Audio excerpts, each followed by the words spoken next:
Call this Budget Committee meeting to order. We appreciate everyone being here tonight. And we got a lot of business to cover, so we'll move through it as rapidly as possible. We definitely want to give plenty of time for all the information to be disseminated. At this time, if we have any visitors that wish to address the commission, they may do so at this time.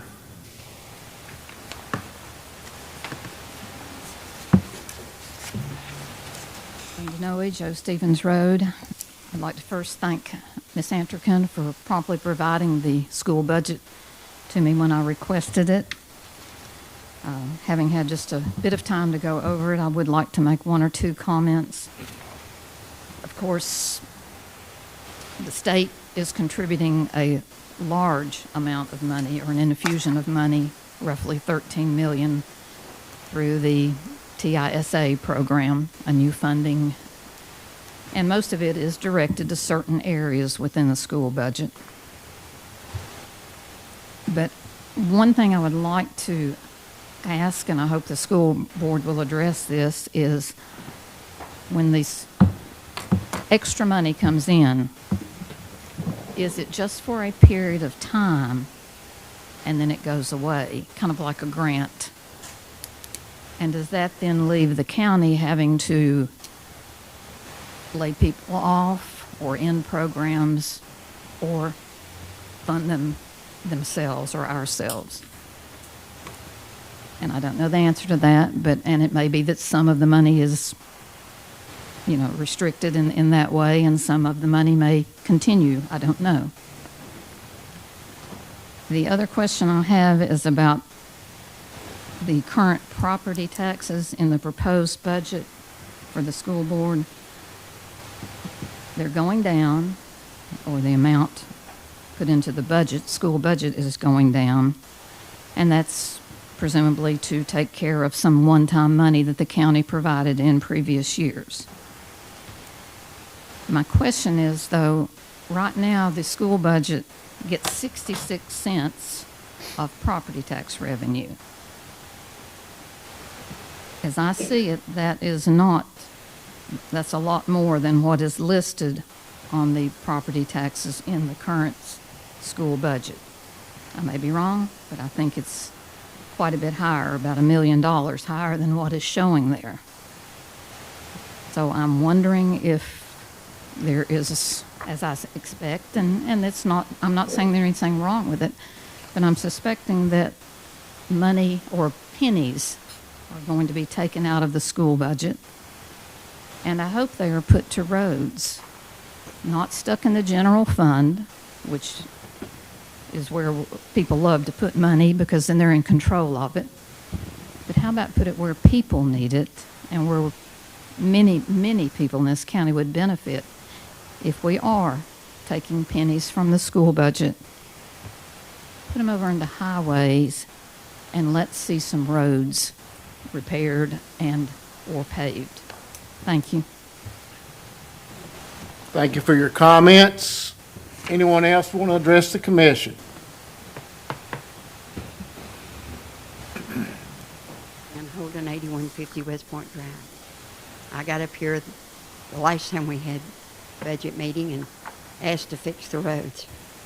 I'm asking for it again. That's all we want. That's all the taxpayers want.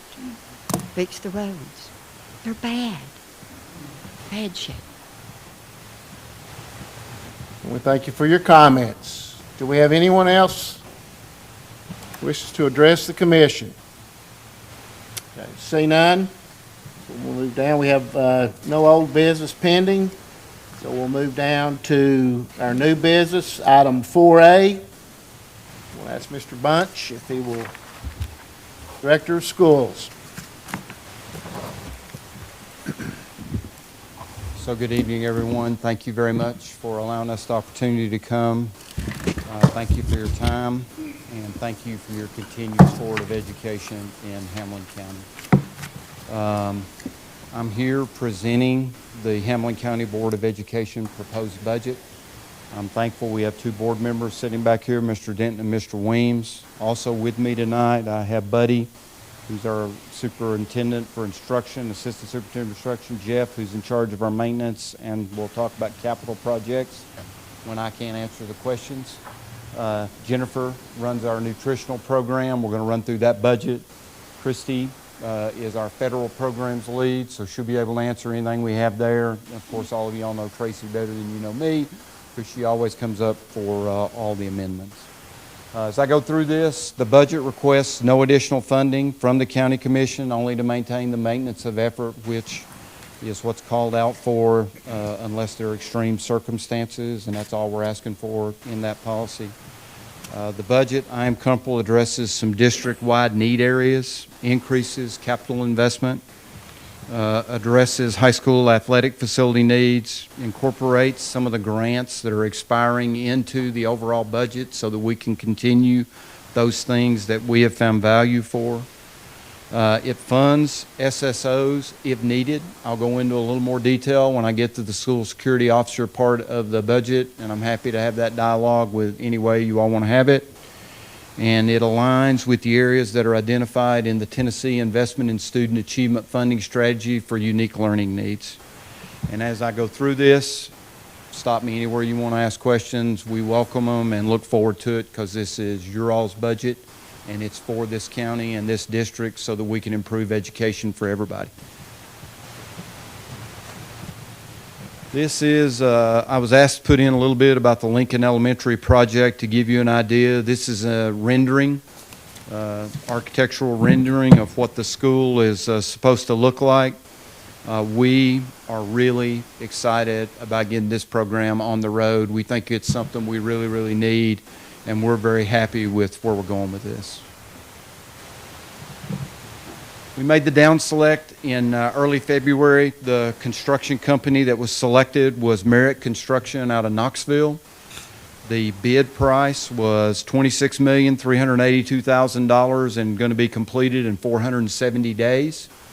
The other two bids, one was $1 million more than this. The other bid was $2 million more than this. And both of those bids said they could complete the school in 700 days. So we not only got that, and Merritt is very well respected. They built a lot of schools in the southeast, and the architectural firm was very, very pleased with them. The other bidders were also from out of state. The county bond for this was $22 million plus just a little bit. I can go into any details if you need them, but a little over $22 million. And then we added federal funds out of some of our that we had been provided to go with that to get us to a number. The bid came in at $26,382,000. When you add in that we procured the land, we did site prep, paid architectural fees, did some surveys and other things, the dollar value exceeded the amount of the bond plus the federal funds that we had aligned. We got state approval to realign additional federal funds that were planned for an HVAC program at Lincoln Middle School to go to this program so that we did not have to come back and ask for additional dollars. I will talk later about how I'm going to try to get after the HVAC issues that we have across the district and with some of our lighting things. And then what we're also going to look at is utilizing, and it'll come up in Jennifer's budget in a few minutes, some of the dollars that she has in her budget to buy the equipment to ensure that we are solvent. So it's going to build the school, 700 kids, 550 is what we have at Lincoln Heights Elementary right now. We'll look at how we best utilize the 150 extra seats we have there to hopefully alleviate some of the pressure in some of our other schools, and we can do that by maybe consolidating some pre-K and do some other things like that without having to drive a whole lot of other changes to our schools. Also factored into why I say we're solvent, we've done our initial estimates of what it's going to cost to modify Martin Luther King to be able to accommodate that. That's also included in what we're trying to do with the budget, and we're good right now. We don't need anything. Work on site started last week. Groundbreaking is scheduled for the 12th of June. Each of you should have gotten an invite. 10 o'clock in the morning, we're going to break ground. And I want to get it done as quickly as we can. I want the contractor's face associated with it as well, so that everybody can hold everybody accountable, get the work done, and get us into the school as quickly as possible. Any questions from anybody on that? That's kind of where we are. Okay, school nutrition program. I'm going to step into this. This program is critical to educating our students. Everybody thinks about the general fund and everything else. If the kids are hungry when they're going to class, they're not learning. Okay? We have somewhere between 65 and 67% of our kids are on free and reduced lunch. And so a lot of them need this to be able to, the sustenance out of this, to be able to perform in the school. And Jennifer and her team have done just simply a remarkable job. If you do some investigation about what's going on, and you look at some other districts around the nation, people are canceling out contracts, food costs are going up, they're providing lesser meals that don't provide the nutrition needed because they're out of money and they can't afford it. We have not had that problem. So I am really, really proud of the work that Jennifer and her team have done to keep us on track. These are our meal prices for next year. You will see a universal breakfast. We implemented that a few years back. And we implemented that because what we found, many of our free and reduced lunch kids that may have wanted it wouldn't go do it because they were the only ones getting it. And it had a stigma associated with it. We now provide it for all the kids, and that way more are participating, and we drove up the number of free and reduced that were coming in to get the breakfast. So that's a really good program. The prices are not going up. These prices have not changed in the last 14 years. And so we're holding the line with that, and that's why it's important that Jennifer remains solvent with where she's at with her budget. This is where we're at with her fund balance. She has to maintain the ability to have 3 months of operating expenses, and then she has an excess balance. Those are just the numbers. That's pure data for what those are. One of the things we do is look at how we would utilize that fund balance. You'll note at the top, earlier I talked about Lincoln and talked about how we were going to use some of the school nutrition money that's in her fund balance to make sure that we remain solvent on the program and then on the Lincoln project. We don't have to come back and ask for more money. So we'll be taking a portion of the money out of this to pay for the kitchen furnishings, and are not the furnishings but the equipment that go in the cafeteria, and we're going to try to drive that down below $2 million, but that's the number that we've got locked in there right now. And then I'll let you read the remainder of the items that Jennifer has outlined in her budget to be able to approve. Any questions on this? Okay, federal grants. Federal gives us a lot of money in a lot of different ways. The one at the top, ESSER 3.0, that's the Elementary and Secondary School Emergency Relief Fund. That is the largest. These are dollars that were injected into the school systems. We went into COVID to try to help do a lot of different things. We've been benefiting that for a number of years. Those funds expire this year. And we've kept that in mind as we built our budget to make sure that we've got a plan for that. And I'll go over that a little bit later when I talk about our staffing strategy and what we're going to do. That's the biggest one here. Title I, those are for our economically disadvantaged. We have 8 schools that fall into this category. And those are the funds that are provided so that we can do over and above for those schools what we do with everyone else. In other words, we give everybody out equitably based on their population and who they are and how many kids and all of that. And then these schools get over and above because they need the extra help. That's how this program is set up. That's the second biggest item up there on this. The last one down at the bottom is Individuals with Disabilities Education Act, and that's our special services. Those are the 3 biggest items there. The other ones are not huge dollars, but they help us with some of our teacher and principal training, help our English learners, and you can read the remainder of those items. Any questions on any of these? Okay, now I'm going to go into the general fund budget. This is the breakout of where our funding is coming from. State, almost 67%, local 25%, fund balance 6.5%. We have a little bit in reserves, which really is our extended school program and our textbook reserve. Other sources, what that is particularly pre-K tuition and our extended school program. Those are pretty much self-sufficient. This is just where the funds show up. They fund themselves, and that's where those dollars show up. I am going to take a minute to go into the Tennessee investment in student achievement. I'm going to not go into great depth, but any question you have, I may not be able to answer it, but I know Tracy's got a PhD in it and she'll be able to get it as well. This is the new funds generation model. It is not a specification of how we have to spend the money.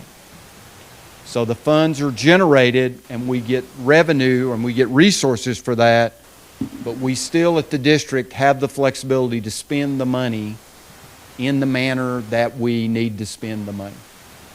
Now, I know that at the end of next year, I'm going to have to explain where we spent that money, so we kept an eye on where we were putting the money, but there is no requirement from the state that you have to spend X number of dollars at school A, B, or C. That is not how the law is set up. The state has this includes $1 billion extra dollars into education from the government. That's what this brings to the public education. I'll probably spend more time on this chart than any, and it's a little bit of a busy chart, but I think this is important for you to understand exactly what the state is doing.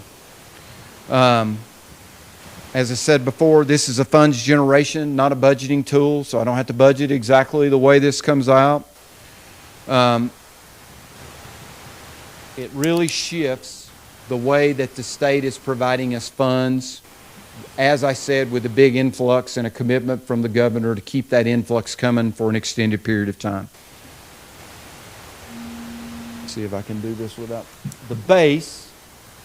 That is what we get for the number of students. How many teachers that would generate, buses, maintenance, utilities, an estimate of all of those that they would apply across all school districts for their population. That's how the base is set up. This year, the base included the governor's teacher raise, and I'll talk to that in a couple of other charts here so you understand where that's at. We're not really sure how that's going to play in the future, but that's what goes into the base. Then when you go down into the next, economically disadvantaged, these are the number of our students, the 3156.96, and it's based on how many kids are in school each day, so that's why we have decimals. Those are the kids that are our migrants, our foster children, those that are getting state and or federal support. That's how we code, and they're coded to go into that level to provide those numbers. And then concentrated poverty, those are for every school that is a Title I school, we get 5% additional for every one of those schools, and that goes into those schools to provide additional funds because of trying to raise the level of support for those schools that need it the most. When you look at these, there is a percentage in these columns. That means that if we have, for every student that we have here, 3,157 roughly, we take that 6860 times 25% times that number, and that's how much money gets added into the revenue funds that we're going to see as a district. That's how the math works. What it then does for us in particular, it goes down into unique learning needs. Those unique learning needs include things such as English second language. It includes special services, levels of support, and what those are. And the more intense those services are, whether it's English second language or whether it's special services, the percentages go up and the dollars that come in for those services increase to support where those unique learning needs are. That's how this model is set up. As an example of this, Unique Learning Need 2 includes characteristics of dyslexia, and it includes the lowest level of support that we need to give English language learners. And then there are additional categories down here for additional support for new English language learners that they would eventually move up into the lower category, and we get additional funds based on that. And these are cumulative. You would have a student that may be economically disadvantaged and also count as concentrated poverty, fall into these unique learning needs, and those dollars add up. They don't go, they've got a unique learning need that falls into unique learning need 6, you only get one of these. No, you may get 6, you may get economically disadvantaged, you may get concentrated poverty. It adds up, and it takes into account each individual student that we have in the schools. That's how the funding model was set up to work. From here up, the state and local pay a share. So everything above direct is a split. When you go direct, that is only state-provided funds. There is no local contribution for any of those categories that you have here. There is no local contribution. This is straight state money into the district for support for the students. K through 3 literacy is simply how many kids do we have in K through 3 and $500 per kid to help improve ELA scores on the Tennessee exams. 4th grade supports, that is the number of students that we were projected to have not meet or exceed.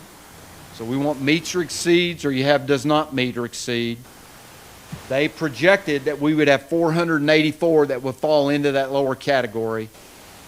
And we actually did better than that, and the latest estimate we've got actually goes down by the percentage, so it's real time, where are the scores, and I'm happy to lose the money that I lost in that area because it's less kids that have to go to summer school and or less kids that have to get tutoring. So we're very happy. We'll take that $30,000 or $40,000 hit in that area for the improved performance that we got out of the 3rd grade. And then this is just our career and technical education, and these are the tests that we give ACTs and everything for those students. That's what those are. The other item it says down here, TBD, outcomes, that is also state straight provided funds. There is no local match for any of those funds. Those are based on, those are going to be lagging indicators. So they're going to be, how do we do on 3rd grade TCAP? How do we do on 8th grade math? I think that's the other one they're going to look at.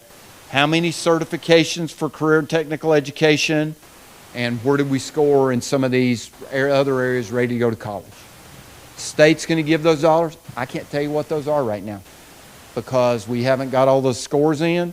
Those will be additional funds that'll flow into the district. We think sometime this fall, once they get all the scores lined up, and then we'll let you know how we're going to utilize those dollars. But we just don't know those right now. But that's the state funding formula where they're trying to incentivize us to get good outcomes, is what it really is. They're incentivizing us to move out in that area. Overall, this is, as was stated earlier, this is about $13.1 million more dollars that they're pushing into the district than what we got from the state last year. I know that took a little bit of time. Any questions? Yes, ma'am. The 2 through 3, you mentioned that we had fewer students, like 300. I mean, that needed the extra summer school or Okay, K through. the 3. Let me try, and I'll see if I answer your question, ma'am. K through 3 is just straight number. How many kids do we have in kindergarten through the 3rd grade? And for ever how many of them we get $500 per kid. Straight up, they don't look at anything other than You got that many kids enrolled, here's money. We need to close learning gaps, go close learning gaps. So that's that part.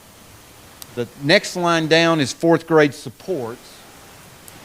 Those were dollars that the state, those are dollars coming from the state based on the number of third graders who took the Tennessee comprehensive exam and did not score in the meets or exceeds category.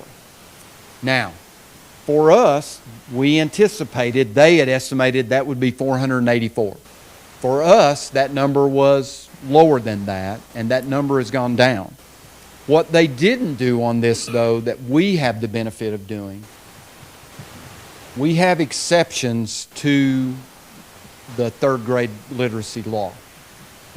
Those exceptions are based on students that have learning disabilities and students that have not completed 2 full years of English language learning. Those kids don't fall under the law, but the state funded us like they did fall under the law, and they needed those extra services because even though they may have a learning disability or they may not have completed 2 years, we're still going to be focusing on them to raise their knowledge level up so they can get up to grade level as quickly as we can. Does that help? Yes, sir. But let me just, maybe I'll do that. So there's a summer school program for those, and will this money will help take care of that? And what about the, when you get a tutor through the school year, will this money take care of those tutors? Okay, so summer school, we got additional money completely to cover summer school. None of this will go toward summer school. This will go toward tutors and other items that we need to provide the services to raise the education level of those kids. That's what these dollars will go to. And we've been working very diligently to get the intense tutoring lined up. It's got to be 1 to 3, 1 teacher, 3 students. They've got to do it 2 times a week. They've got to do it all year. Now, the state has passed a law for next year that any kid that gets held back from K through 3 has to have a tutor assigned to them all year. We're not worried about that one yet, but that's another one that we're going to have to worry about next year. Does that help, ma'am? Any other questions? Yes, Mike. We make our own internal assessment of the division tier or classification of students internally. You mean, Is it, you mean whether they meet or exceed or not? We have pretty good guidelines on where those are. A lot of those are mapped directly to what our special services people categorize the students for their needs. So like dyslexia falls into unique learning need 2. And there's long been with special services a map of that falls into this category, that falls into this category based on what those students' learning needs are. And they correlate, not exactly, but they map to these. So do we get a say? We do the test to determine what category they fall into, but once they fall in that category, we put them in here and the state tracks that. And they look at it very regularly. that was the question. Will they come and audit and make sure that we've got it classified? Yeah, one of the, Is that effective money? they do look at it. And the other thing that's different about this funding formula, in the old funding formula, we got looked at 6 different times for our data. In other words, they would collect how many students and how many fall into these areas and whatever. They would collect it 6 different times, and then they would weight it heavily toward 2 of those, more toward the end of the year. In this one, we give 10 data reports. They weight them all equally, and they look at our data every month. And the other thing they're very much looking at, which we have not had an issue, they look for big changes. So we were already documenting how many we thought need English second language help. Some districts, those numbers jumps hundreds when they found the new funding formula, and the state has flagged them and they're going to audit them. We have not had any issues with that because we were already capturing all those things as we went through appropriately. Any other ones? Okay. Okay, this one is a very complicated chart, and I'm not even going to try to delve into the deep details. This is the way the state looks at what the tax revenues can be generated within the district and how they look at the state money, and they use two different models to do that, and then they average those, and they say this is the amount that your district would need to provide based on the way the gonculator kicks it out. The locally, you would need to provide $21,531,870.79. But you are already providing a maintenance of effort of 27, this number over here. So you don't have to change the funding and the way the laws are written. You got to keep the maintenance of effort unless there's exceptional circumstances. So that is the number that we will be utilizing, and we'll be utilizing for quite some time, the way the state has projected the costs for the future. Any questions? Yeah. Yes, sir. Do we have any estimation of when those two numbers may equal out? I'll show you a chart in just a couple of charts. Yes, sir. That will give you what the state predicted last year. Yes, sir. I don't have an updated chart, but the prediction all the way through school year 30 does not go above the maintenance of effort. That's nice to hear. That is the way the state has laid it out and what they've communicated. So that's kind of where we think we're at. That's where the state believes we're at, and that's why they're putting so much money into it. Yes, sir.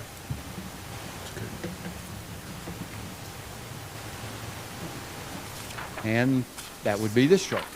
So if you look at this chart, and this chart is not up to date. Okay, so we don't have an up-to-date chart.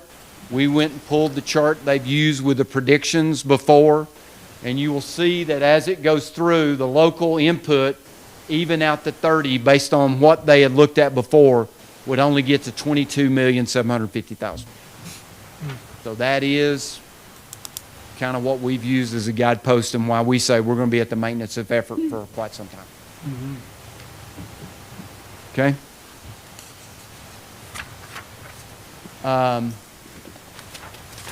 Last year's budget, at the end, there were a little more than $300,000 in the previous school year and $360,000 that we asked for last year.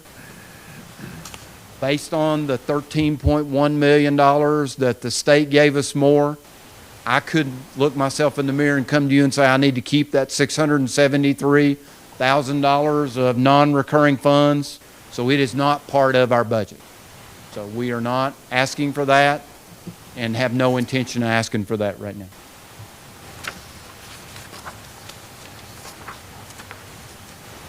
These are the percentages for where we've got monies laid in. As is normal, the majority of ours is in salaries and benefits.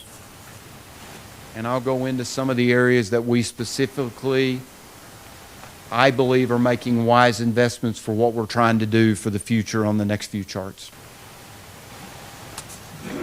Before I go too much further on that, though, I got to roll in what the governor's doing on teacher salaries.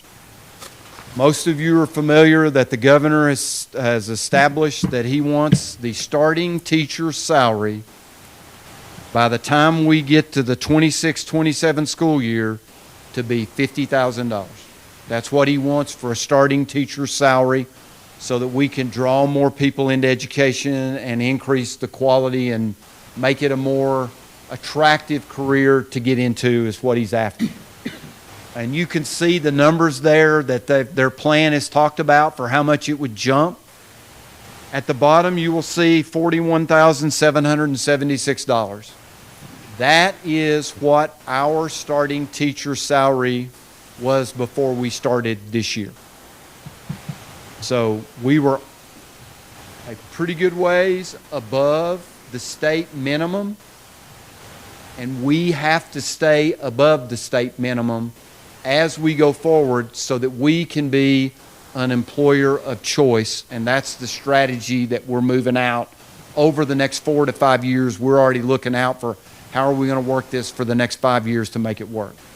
The governor has put additional money into this area. I say the governor, the legislature's approved it, to the tune of $900 million more dollars. On top of the billion I talked about earlier, $900 million more dollars is the number that I've been briefed coming into this so that we can raise the teachers' salaries. What we wanted to show here is what does our salary look like if we go with a 5% per year raise for our teachers.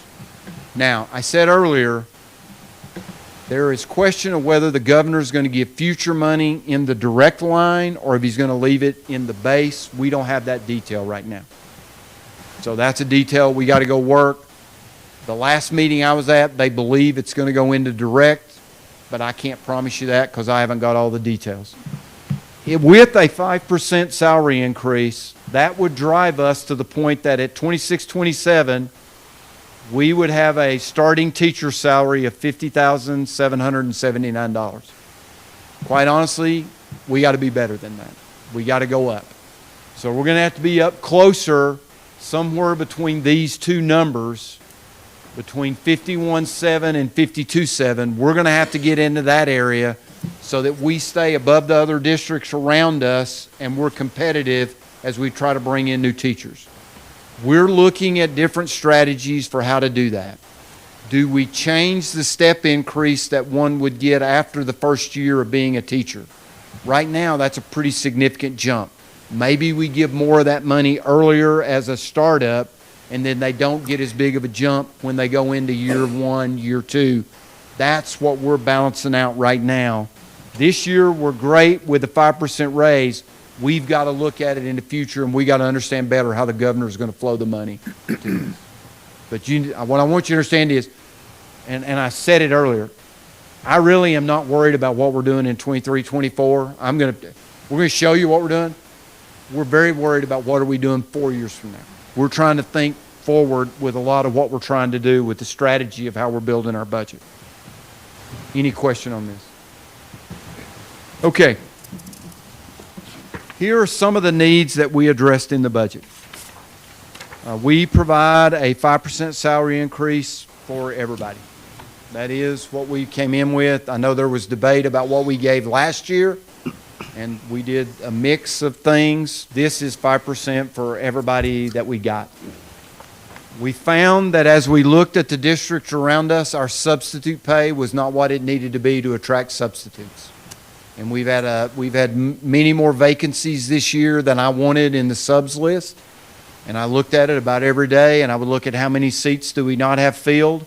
And so we're increasing substitute pay. We have established a 4-year tech refresh plan. We laid into the budget that we're going to 1/4 of the laptops that we have, and we've got them from K all the way through high school, 1-to-1, and we have all of our teachers. We have planned a every 4-year replacement, which is what I am accustomed to industry doing and what I'm accustomed to what we did in the United States military. Every 4 years you replace them because they're vulnerable, you can't update them, they don't have the memory, and this plan calls for us to do that.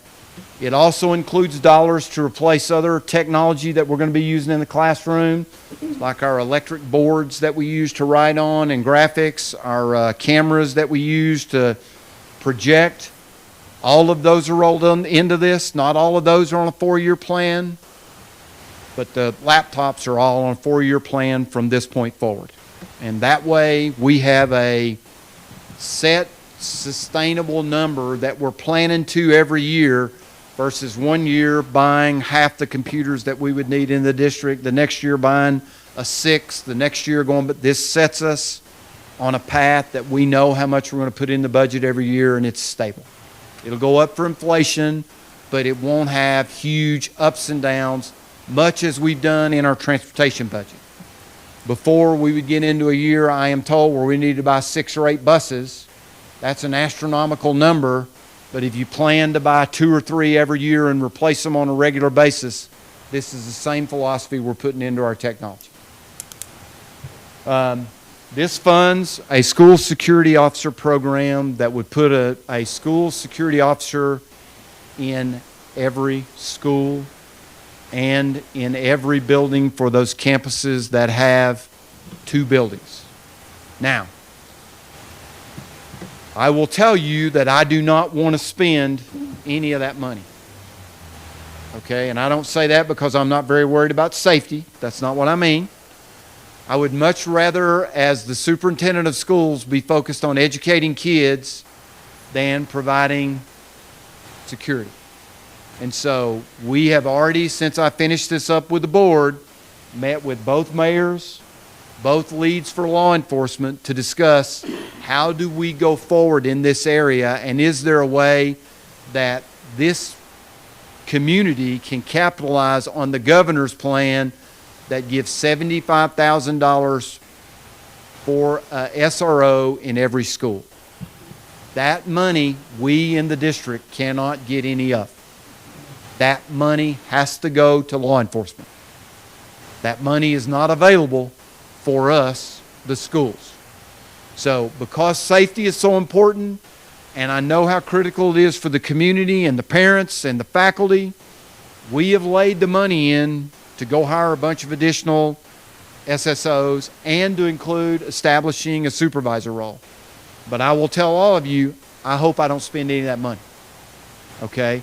I would much prefer to give that over to the real law enforcement people to track the training, the equipping, to make sure they got all the right things, not have to worry about who's bonded and who's not bonded and what can an SSO do versus a SRO. And we're going to work. We had a great meeting the other day. I feel much more confident than I did before. But we've put it in the budget, and when you add in the equipping and everything else, that's about $1.4 million in our budget that I would love to use for something else. So, but we've got it in there. If we have to go do it, we'll go do it. But I'm very confident that we got everybody on board, and we're going to work together to come to a better solution than that. But we got to show a commitment to the community and the parents and the faculty that we're committed to this, and that's why we made this. I made this step when I proposed it, and the board adopted it and accepted the proposal. Any question on that? I know there was a lot that I said. I have there. one on the difference between SSO and SRO. If we take this on as a school system, where do we find these individuals and what qualifications do they have to have? Who mandates that, us or the state? So we have modeled what we've done right now off of some of what Knoxville has done. Knoxville has a very big SSO program. I believe their number, and I wouldn't ask you to completely quote me on this, I think they have 140 or more SSOs. They do all the training. They have certain drills that have to be done at certain times. And right now, I haven't been able to look at it because I've been much more worried about trying to get through TCAP and what we're doing third grade. But now that school's out, I'll go through and read those policies and procedures. But they are employees of the Department of Education. And we would work those issues and set that up. And they're armed and licensed? They are, some of them are right now because they were law enforcement before, but that's another key area that we would need to work with the sheriff to see how we kept that licensure and kept them up to date. Right now, today, we have 4 SSOs. We have those in each of our middle schools. We have SROs in our high schools. And so, but again, we met a week ago plus, and we had a very good meeting, and I'm very confident we're going to be able to come to between the city and the county working together, I feel much more confident we're going to be able to come to a solution. Now, we may need to take some of that money to help out with schools that maybe the governor's only paying for one, but we may want one in the 2 buildings at Russellville as an example. That may be a decision that we need to make locally, and we may need some of that money to provide additional support for either the sheriff or the chief, and we may need to help out with some of the initial, how do we get this going? But I think there's nothing, I don't see anything there that we can't work through together to try to come to a resolution that's better for everybody. Yes, ma'am. If you'll go back to the 4-year technology. Yes, ma'am. When do our students get their first Kindergarten. We have them on items in kindergarten. And then one of the questions I got from, because that's not trivial. There's a lot of money in that. And and I got asked how often are they using it. And so we actually did a survey of when were the kids on them, and it was in the 90 to 95% were utilizing them on a regular basis, is what we meant. Because I actually got asked that question by the board because it was a very good question. We went and pulled the data, and those are the data that we got to support that. Yes, ma'am. Director Bud, Yes, ma'am. what is the major difference between an SRO and an SSO? I'm familiar with SRO, Yes, ma'am. but SSO probably is not going to be carrying, I don't believe our SSOs carry a gun. I don't believe they do. They do? Okay, Johnny's telling me they do. But they don't have some of the search privileges that maybe a law enforcement officer would have. So when we have an incident at one of the schools, let's say we were maybe to have an incident where we have to search a bunch of bags and we have to maybe do a sobriety test on a kid, we actually have to bring in a SRO to do that. If we have to go out into the community to a parent's home because we've had a threat that's been phoned in, we have to work that with local law enforcement. Our SSOs can't go do that. So there are certain things, and those lines are very, and it becomes, it's all part of the communication we have to have with local law enforcement to make sure we know what is our line and what is their line. And again, I'm a firm, we'll do what we got to go do, but I really believe having law enforcement folks is by far the best option that we got here. next question, you quoted 75,000, is that total per SSO or Per SRO. The way the governor's law is written, ma'am, is that the governor has said for every school, the state will provide $75,000 for a SRO. Now, for some districts, that may be more than enough to cover all the costs associated with bringing someone in new, equipping them, training them, and everything else. In some other districts, $75,000 is going to contribute to it, but it won't be enough.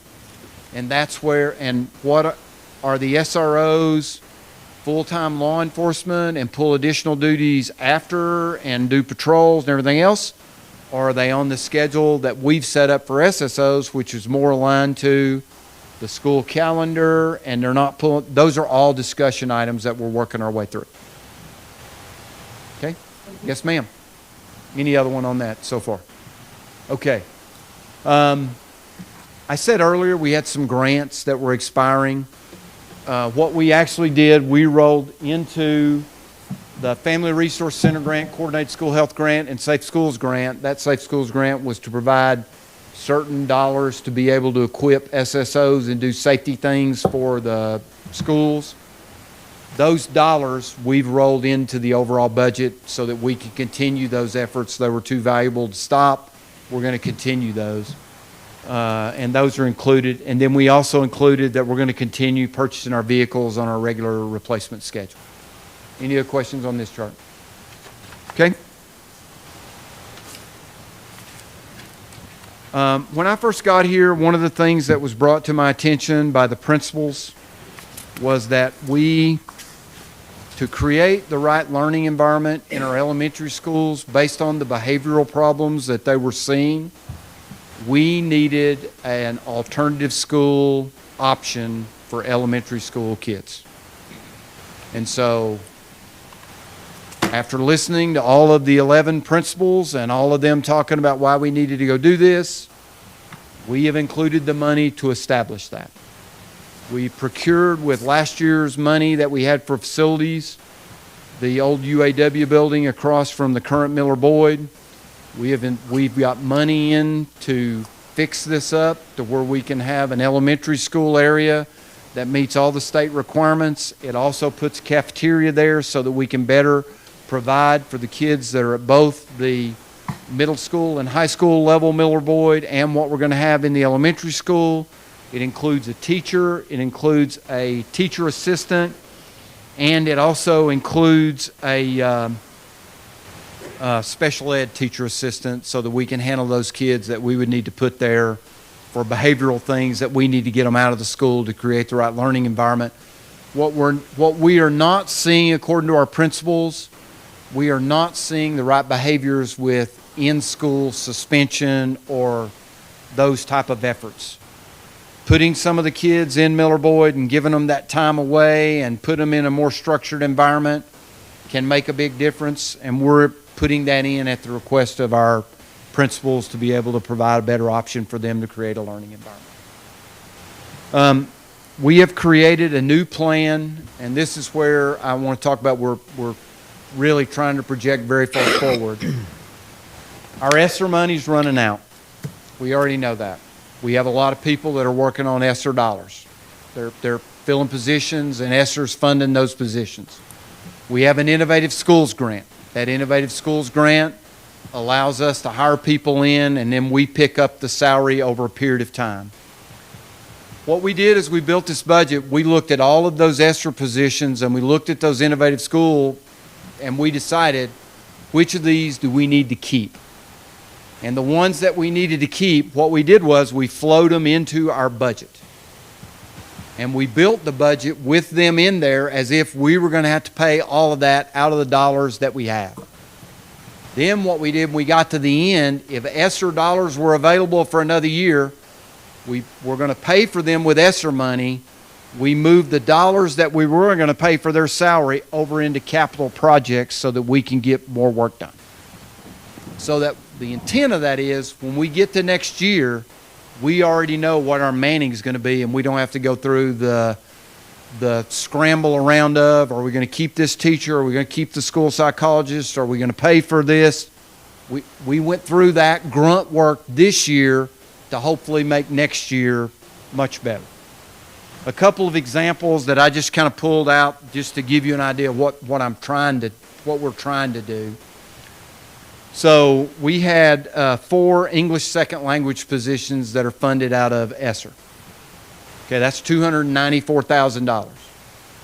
We put in our overall budget that $294,000 as if we're paying it out of the money we were getting from the state and the local until the end game, and then we said that 294 goes over into capital. 294 will be paid with for ESSER for another year. On the Innovative Schools model, the way they funded that is there are certain positions that when you hire them, we, the district, pay 0 the first year, 25 the second year, 25% the second year, 50% the next year, and then the third year, we pay 100%. We rolled all those in the same way. So we added 4 career and technical education instructors at the middle school. We put them in our budget. We then pulled them out, $294,000. That's going into capital. The Innovative Schools grant will pay for that next year. Next year, we will pay 25%. 75% of that will go to wherever we got to go address another need. We are trying to project out where we think we're going to be and what our career and technical education needs and what our ESSER needs are so that we don't have to go through a major crunch over the next couple of years. We're trying to make those tough decisions now. Any questions on that? I know that was me throwing out a lot of information, and I apologize, but I'm happy with the way the team did all this. We really are strengthening our English as a second language efforts. We are adding 8 more English second language instructors, and we're adding an English second language coordinator to make sure we're doing it the right way across. We have modeled that out of a district over in Nashville that has got one of the best programs in the Southeast, and we're modeling that program so that we can improve that area. We sent teams out to go look at where the best programs are, and we're trying to model it. We adjusted our psychologist pay scale. We lost 2 school psychologists last year in the middle of the year, and predominantly they went because of money. And it is a very competitive area to try to find people. So we have gone in and we've adjusted that pay scale and given them the raise to try to make sure that we not only retain the ones we have, but we're in a better recruiting position when we go out to try to bring in more. We added in school supplements at the middle school level for our athletic directors and our JV volleyball coaches. And then we're continuing our Grow Your Own program. I think you're familiar with that, but that's a strategy where we actually have students that are going to get education degrees. They serve as teacher assistants and other things in the district. And then when they graduate, we try to hire them back. We've got 30 in the program right now. 5 have completed the program already, and we've hired them back as teachers. And we're trying to get new blood into the system as some of our more seasoned teachers decide they want to go do something else. Okay? Any questions? We funded all the inflationary increases for software, internet, all those things you see there. I put in funds in Structure Benchmark. That's our benchmark testing platform we use in all the schools. Usually we cover that in our textbook reserve, but because we're implementing the math curriculum this year and we've had to spend so much money on textbooks, we had to put it out as a separate line item just so that everybody knows we kept the program going forward. And then we cover the increases in our insurance. And right now we address $250,000 to each of the high schools to get after some of our athletic facilities, wrestling facilities, softball facilities, locker room facilities at one of the schools. So it's more money than we put into that in quite a while. And overall, it's a 112% increase over last year. A lot of it is because of the way we use the ESSER and the innovative monies, model money, to go get after certain things and move out. These are the capital projects that we have proposed. I'm not going to go over each and every one of these. What I am going to do is point out a couple of the areas that we've plussed up and a couple of the areas that we've decreased, just so you're tracking it were you to be asked a question. One of the things we found out, we got bleachers that are falling apart all over the place. We added $50,000 more into bleachers. We added $10,000 more into desks and furniture, $10,000 into fencing. We took $87,000 out of fire alarm upgrades because we've addressed many of our needs in that area.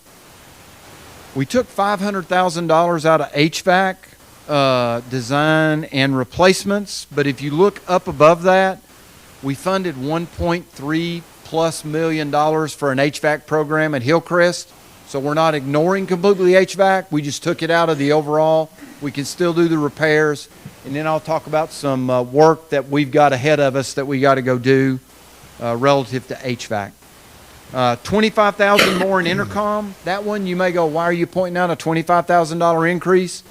Because that one's critical to school safety. And we found out that some of our intercom systems didn't work the way we needed them to. We had certain parts of our schools that couldn't hear when we had events happening, and we're trying to go make sure we address all those so we're as safe as we possibly can be. We had $175,000 into paving and resurfacing, and that $175,000 is to get a Metaview bus lane. That's a need we were going to address last year, but because our engineer was ill and couldn't do everything, we weren't able to make that happen. And then we got $924,000 more in roofing this next year. And then if you look, exterior work at East High and down, those are all new items that we've added in this year. And if we free up money in other areas, one of the areas that Jeff and the maintenance team know we'll try to get at more grease traps. We are not at where we need to be grease traps wise in accordance with the codes of the state, and we need to plow more money into that, and as we get additional we'll add those in, and they're ones we can probably add at a regular basis and try to close that gap. Any questions on this? What are the athletic needs at East High School? At East High School, I've got up there each high school. Right now we're doing a wrestling and a track building, girls basketball locker room, baseball batting cage, and softball batting cage. That's the East High need. The West High needs are, let's see if I got that piece of paper, predominantly the softball facility and the wrestling facility for them, because we need that room for some of our CTE growth efforts that we got planned for the future.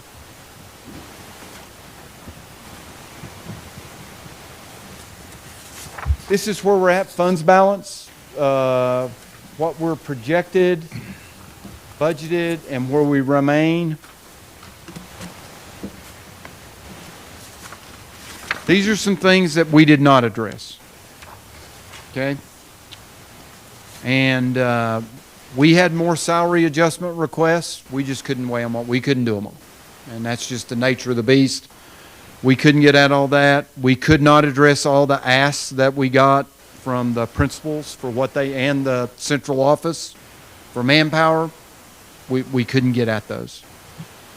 While we dramatically improved the ratio of teacher to English second language learner, we didn't get to where we really need to go. We really need to get to a 1 to 35 ratio, and we got to a 1 to 38. We were probably in the 1 to 44, 1 to 45, or maybe even a little higher before we did this, but this puts us in a much better place, and this is another area that I'll be focused on as we move forward to try to get more done. The last two are ones that are bigger than what we can do, and ones that we've got some homework we've got to go do. I'll say I've got to go do. Open classrooms. We have open classrooms right now at John Hay, Lincoln Elementary, Lincoln Middle, and Meadowview Middle School. And for those that aren't familiar, or you didn't get the privilege of going to an open classroom school, you can be sitting in one room and you can hear 4 teachers talking at the same time. It is not an optimal learning environment for our kids, okay? And it's also not an optimal safety item. And so, as we discuss this, we as a district do not have a really good plan right now for how we would go do this. And so what we have to go do is the homework of what would it cost to be able to do it? How would we stage it? Because we're not going to close off all those classrooms in a summer. How would we rotate kids through areas to be able to do the work that we needed to do to close those classrooms off and do it in a manner that was conducive to their learning and everything else, and meet all the codes and everything else that we would have to do? So that's a go-do that I got out of the board when we proposed this, because we're not ready to go do it. And the last number that I heard was $10 million a school for the 2 middle schools. And Lincoln Elementary, I'm not as worried about. We've got to go do work on what we're going to do with that facility after we get into the new building. But we got to go do the homework of what would it take, how would we schedule it, what would we do, what would the cost be. Those are all items we got to go do the homework on so we can come back and lay that out for everybody to understand. Okay? But those are two. That's the first one. The second one, HVAC and lighting efficiency projects. A lot of districts right now have been investing money in trying to do this. I have already had dialogues with some of the districts about what they've done and how they've utilized state loans, which would not be loans that we would take. These would be loans that the county would have to take. I completely understand that. But the state right now has a program set up to loan money at 0.5% interest. And the only way they will loan you that money is if you do the energy analysis and you can make the payments out of the savings from energy and no other hit. In other words, if I'm spending $10,000 at one of the schools a month for electricity, and I can do a new HVAC and lighting project, and I can save $4,000. If my payment comes out to be $3,000, they will approve that, and they will let us go get the money, and we can start a project. You can only borrow $4 million at a time. What we're going to do, and I've asked Commissioner Richardson to help us on this, is we're going to build a strategy and start going after state money and start applying for some of these loans so that we can try to do this, because there's money there that we can save. I just don't have all the details of how we do it yet, and that's a homework assignment that we've got to go get after. So that's a go-do for us as a district. Any questions on this? It's not actually a question on anything here, but what about your mobile classrooms? The mobile classrooms right now are counted into our overall student population. When I talked earlier about trying to alleviate maybe some of the concentration that I have with pre-Ks and other things, maybe by moving some to Lincoln, that may be able to alleviate some of the classroom pressure I've got at some of those schools. That's what we're going to look at. But right now, what we've assessed, and as we've looked at the growth of the community, which we now get every time a new subdivision or something is approved, we get that. We look at the number of homes. We look at the census data based on how many are normally in a facility of that type, single unit home, or is it a apartment complex? And then we look at the zoning area, and then we try to predict where that will drive us overall. We have done that. We're tracking those numbers. I'm not asking for anything right now, but when we looked at what the capacity was in the schools, we factored the mobile units into it. There's not a strategy to get out of those. But we are looking forward at that. Schools, I will just tell you off the top of my cranium, John Hay, Meadowview are two of the prime ones that we'll be looking at based on the population. We just put into modulars at John Hay, but we've got multiple new subdivisions going in around there, and that's the next school that I'm kind of watching. Meadowview, they feed from John Hay. That's another one that we got to look at. And there's a lot of building going in on the west end. We're really tracking Westview. Yeah, Fairview as well. Fairview's not as much right now. They've got several mobile, so. Hillcrest, they do, no, don't disagree with you at all, sir. Hillcrest is one I was very worried about, but the way the projects are being approved and the locations, Hillcrest also has modulars, but the numbers of going into Hillcrest are not particularly large right now. Right. This goes into, again, we're trying to look out into the future and predict where we're going to see things so that we can inform you all and we can all work together to hopefully come to solutions. This is our overall proposed budget.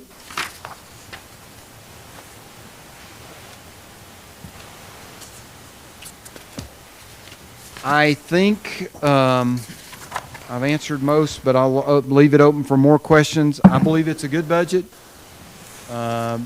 We built it with an eye toward the future. While I said earlier the TISA formula is a funds generation, it's not a budgeting, you got to go spend it in those areas. I feel comfortable that when we look at where we spent the money and what we did, we'll be able to explain that we put money into special services. We put money into English second language. We put money into those schools that had the highest needs. I feel comfortable that we as a district and we as a county are going to be able to explain what we did in those. And if there's anything else that I can answer, I'm open to your questions or comments. We thank you very much. Very concise. Well done. Thank you all very much, and thank you for your continued support. It's an honor to get to work for you. Okay, we'll move down to item 4B, Solid Waste Sanitation Fund. I think Mr. Britton wanted to address us. Good job with that.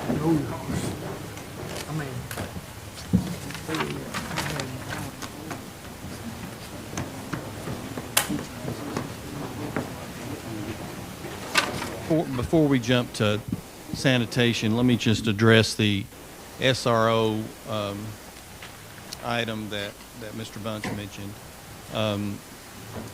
Sheriff Mullins is committed to providing the SROs to the schools, and we met today for a couple hours. And our goal is next Tuesday is to present a plan to the commission on how that would be done, and we still have some homework to do on that. But the sheriff is committed to it. He's got some ideas that he's working on. We talked about the financing of it today, and so we'll present that to you. With that said, Mayor, one quick question on that. If a school is provided the SRO, does that mean the SSO would not be needed then? Is that what, that basically it's It would one- all be SROs. Right. There would not be And- any. and- The concept we're pursuing is it would be all SROs. Mhm.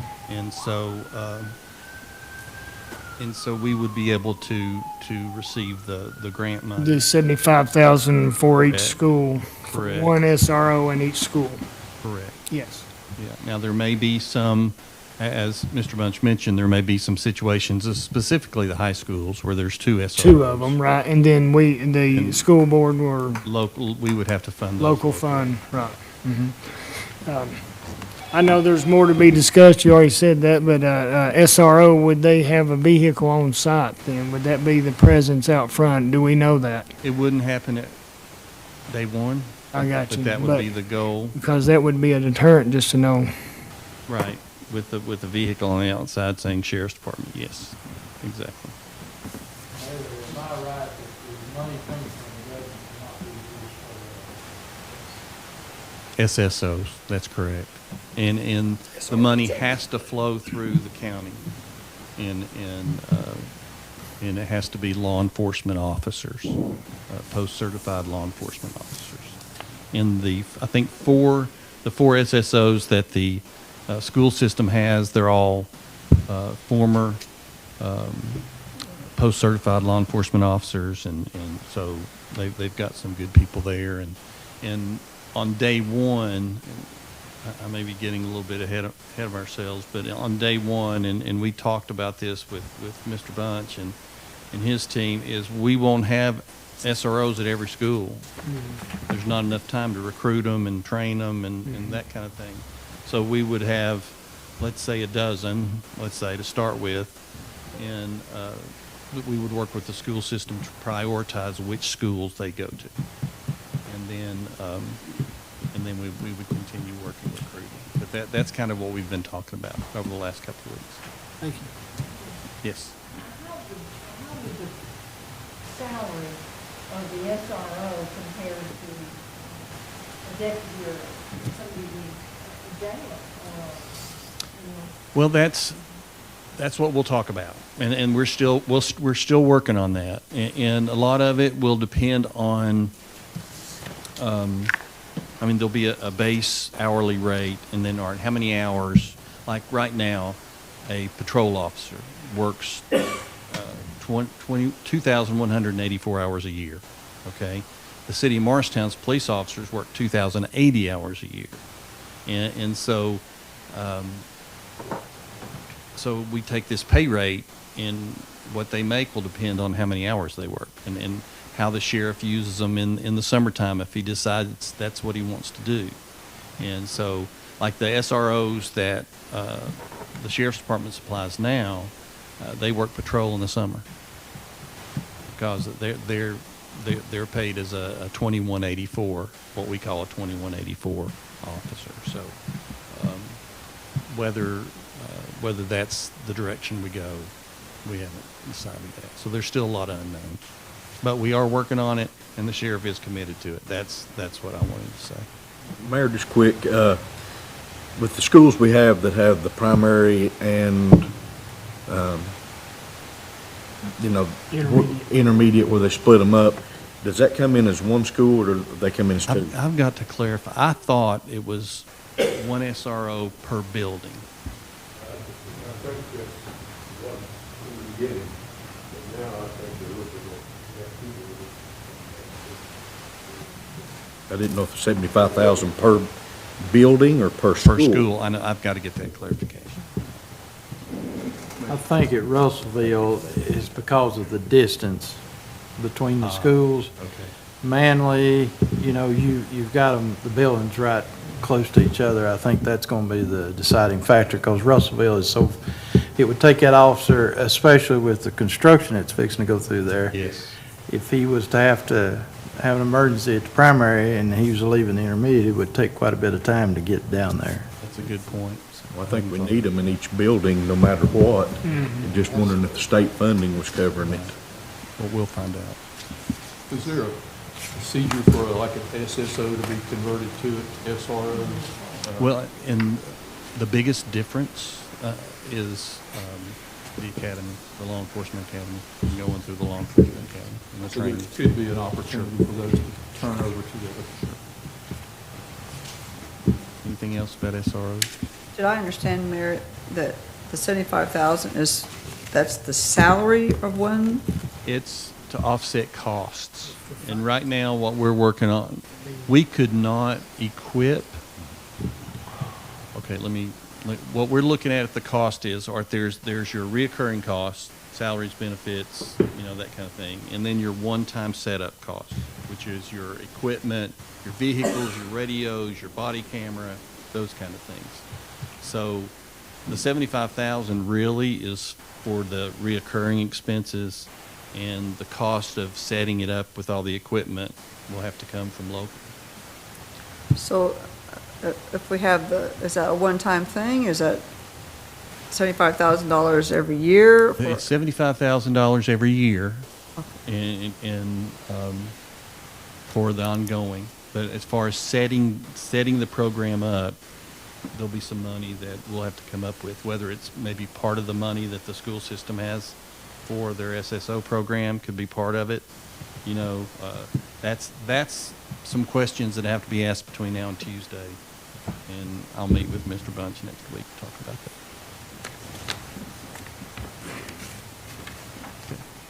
Okay, if you'll turn to tab 53, that's the sanitation budget. I'm just going to touch on just a broad stroke approach like we did on Tuesday to the sanitation budget, and then Barry will talk more specifically about his requests. And here's the slide that we showed at the overview about the big picture on where the sanitation fund is. And so here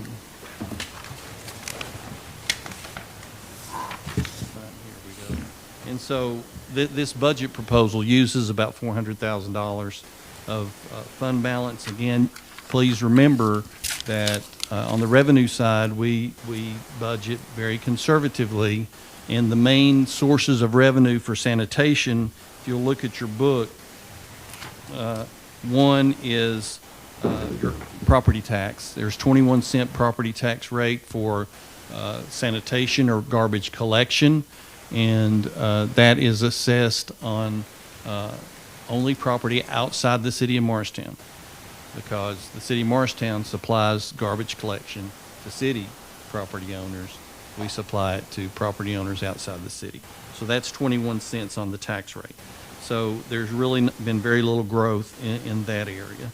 And then, but local sales tax is where our growth area is in the sanitation fund. And that's what the last 3 years, I showed you the graphs a couple of weeks ago. That's where the growth has been, and that's what's enabled us to build our fund balances and to purchase some garbage trucks and brush trucks over the last couple of years. So we're anticipating about a $200,000 increase in sales tax budget to budget. On revenue, that's the big difference. And then just some items before Barry gets into the specifics on the expense side. If you look on under sanitation management, the 55,710. And then if you look at line item 302, advertising, we've added $20,000 in that line for the campaign, for the public information campaign for the bulk waste regulations. And we'll present a campaign to you to approve in the next couple of months.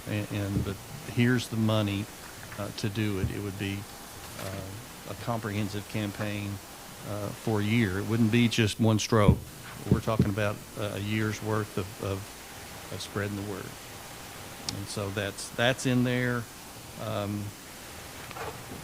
You look at 336, and Barry can talk about this, is just increase in repairs to equipment. And then on the next page, there's a side loader garbage truck that's budgeted at 425. Then at the bottom of the page is a 5% COLA, and then the health insurance premium increase. So those are just some items that you can look at. And here's a picture of just a graph, and I think we showed it to you at the overview of what the fund balance will look like if every penny was spent and we didn't collect any more money than what we've budgeted, then the fund balance would drop to about $2 million. But we traditionally have not spent every penny and budgeted low on the revenue side. And that's how we've been able to build fund balance from time to time. But I'll turn it over to Barry to talk more about equipment and so forth.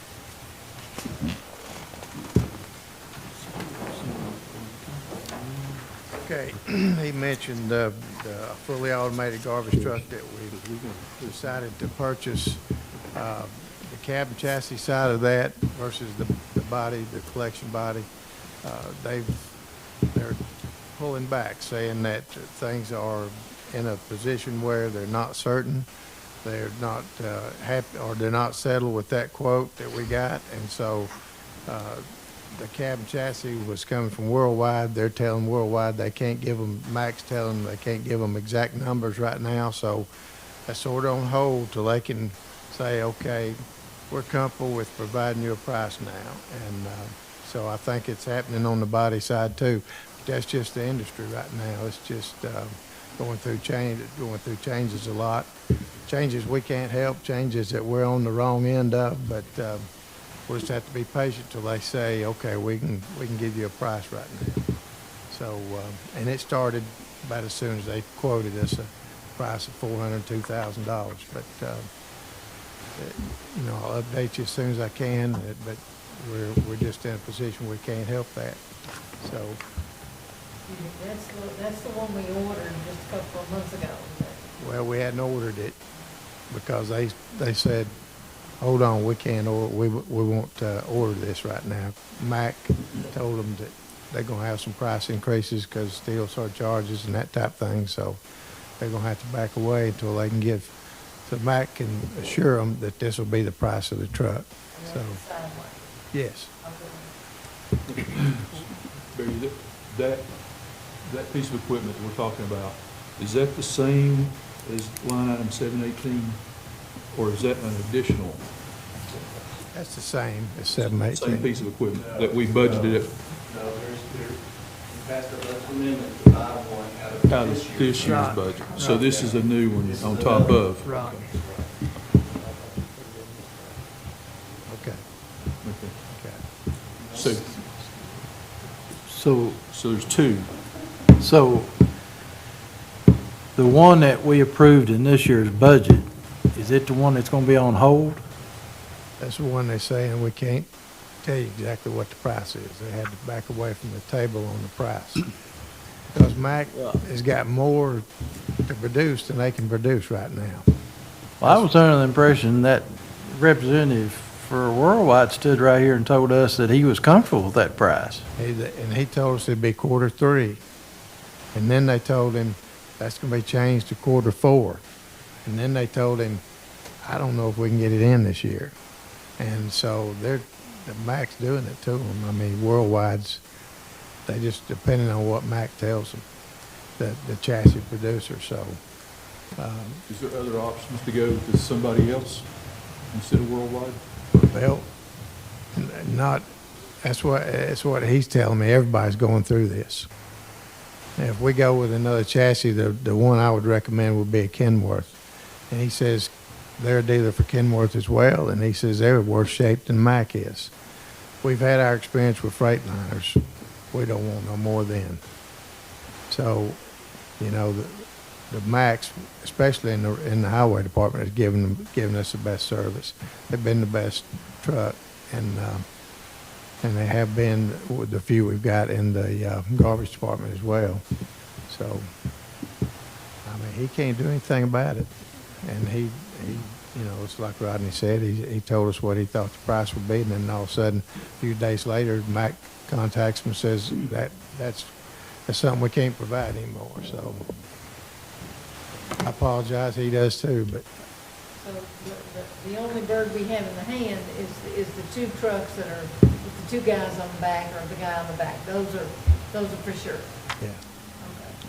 So the money that we budgeted and approved, it's still sitting in a pot somewhere. We set it up to do it in this year, so, and it came out of fund balance, It ends June. June the 30th. So if there is not a purchase order issued, It'll then roll it just to, goes back to the top. So if we're gonna buy, if we're approving on next year's budget to 425, can't we drop that down to say 100,000? That would give you with the fund balance from last year plus this year, $525,000 to buy up to that price to buy one this year. But he's looking to buy two, a second one. Well, we can't afford it. I mean, if we can't get a price on one, why not just approve the price on one? And that's on why, two? that's Let's our, go ahead and approve it on one. that's our discussion though. I mean, are we gonna look at going forward with the second one? I mean, I'm looking forward to hearing what he's got to say. If we got a PO issued in this year's budget, it wouldn't be in this 23-24 budget. And Amanda, you may correct me if I'm wrong, but that would be an open PO, and we would, The money would be encumbered, so it would be out of the pot, set aside for whenever aside. the truck gets ordered, gets delivered, and gets paid for. Okay. But then this is an additional $400,000 for a second side-loading garbage truck in this coming budget. That money would be encumbered, so. we've already approved one, and we've got the money funded. No, he hasn't said that. No, we don't know that yet. We don't know that. No, he hasn't said that yet. He just, they can't. What did we approve on the other? 402, I believe it was. Kyle, I think it was. I think that's what it was. It was 402. We done bought one. Excuse me?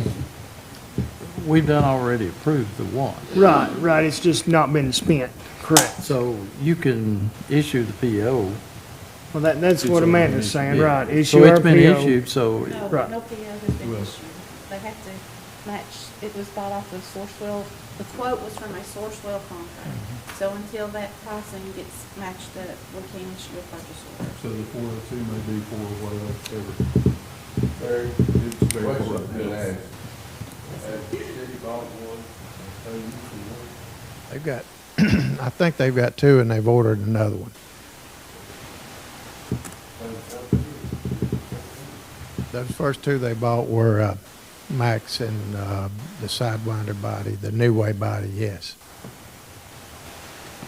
And then they went to a Howe body on this next order. They went to a Howe body, H-E-I-L. And they ordered them a long time ago. And we just started on this a couple of months ago. So Do we know the price of that Heil model? I don't know the particular price on it. I think it's a little higher, but I'm not sure what the price is. As soon as he says he can provide us a sure price, then we'll roll this. And I hope it's within the next couple of weeks. But if it rolls into next year, this budget we're proposing, 23-24, then I assume we could put the money back in the pot and do a budget amendment if its budget gets passed without it. So I apologize for the confusion, but he can't help it and I can't help it. But we've not lost our spot as far as this order. That's correct. Correct. It's just as Mac says that they can't tell him when that spot's going to be manufactured. It's supposed to be quarter 3, then they moved it to quarter 4, Now they're talking about sometime in '24. So, Well, while we're on the subject, could you go ahead and expand on the idea of a new truck in the 23-24 budget? well, we just got those two rear loaders, those two new rear loaders. And so if we get this fully automated truck, then 3 of our 5 trucks will be pretty new. I mean, one will be brand new, one will just be a year old. So this proposal for the 23-24 budget's for a new brush truck. They're the trucks that's driving up maintenance and repair costs this year. So 60% of our garbage truck fleet would be new, and this proposal for, I've got $270,000. What we had when last time Amanda and Bill and I and George and Bobby met. Is that what's on there? No, This, no, it's 425 is what's. Well, it shouldn't be 425, it should be 270. So the number should go down. So for the 718, the motor vehicle should be 270. 270. So you're not looking to get a second sidewinder? If y'all want to do that, we're But very I mean, open you're not to it. asking for it right now in this I'm not budget? asking for it, because I wanted to get one in place and implement it and see what we can do with it. Okay. Clarify one thing for us then. This, you're saying 270 instead of the 425. Is there any other vehicles that you were needing other than the new brush truck then? No, I mean, of course, ideally, we'd like to get more than that, but we got to be reasonable, and we'd like to have a new brush truck. Now, we just got one, but it's been ordered for a year. We done that a year ago, just now getting it. I don't, it's not exactly a year, but it's roughly a year since it took it a year to get here. So we're just proposing in the 23-24 budget a brush truck. and that's $270,000. We think it's about 230, 240, but we don't want to have to come back and ask again. That's So- the truck and the trailer, That's the truck and the body, The body. both trash body. clamshell. Yeah. Yeah. And the only other change we made to the 23-24 budget was to add a laborer. What's happening is we got only one extra person in the truck driver's position for garbage trucks and for brush trucks, and so often we're having to go and ask that extra guy if he'll ride the back of a garbage truck. And it's making that a revolving door for truck drivers, and the truck drivers are hard to get anyway, so we wanted to add a laborer so that we got more labor possibilities when we have absences by those guys. So that's the one change that's made in the labor force, and it's because of our revolving door. But that would be the only other change we made in the budget, basically. That's 149, the labor, and you want to add one. Add one person, yes, ma'am. 149, that's right.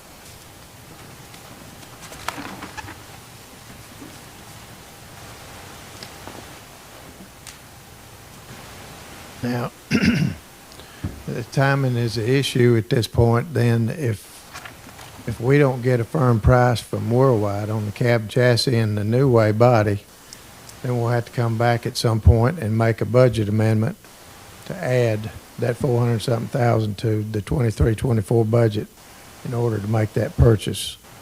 Is that understood by everybody? Okay. In the meantime, the money's in a safe spot. Safe spot. You've got your hand on the lid, the pot.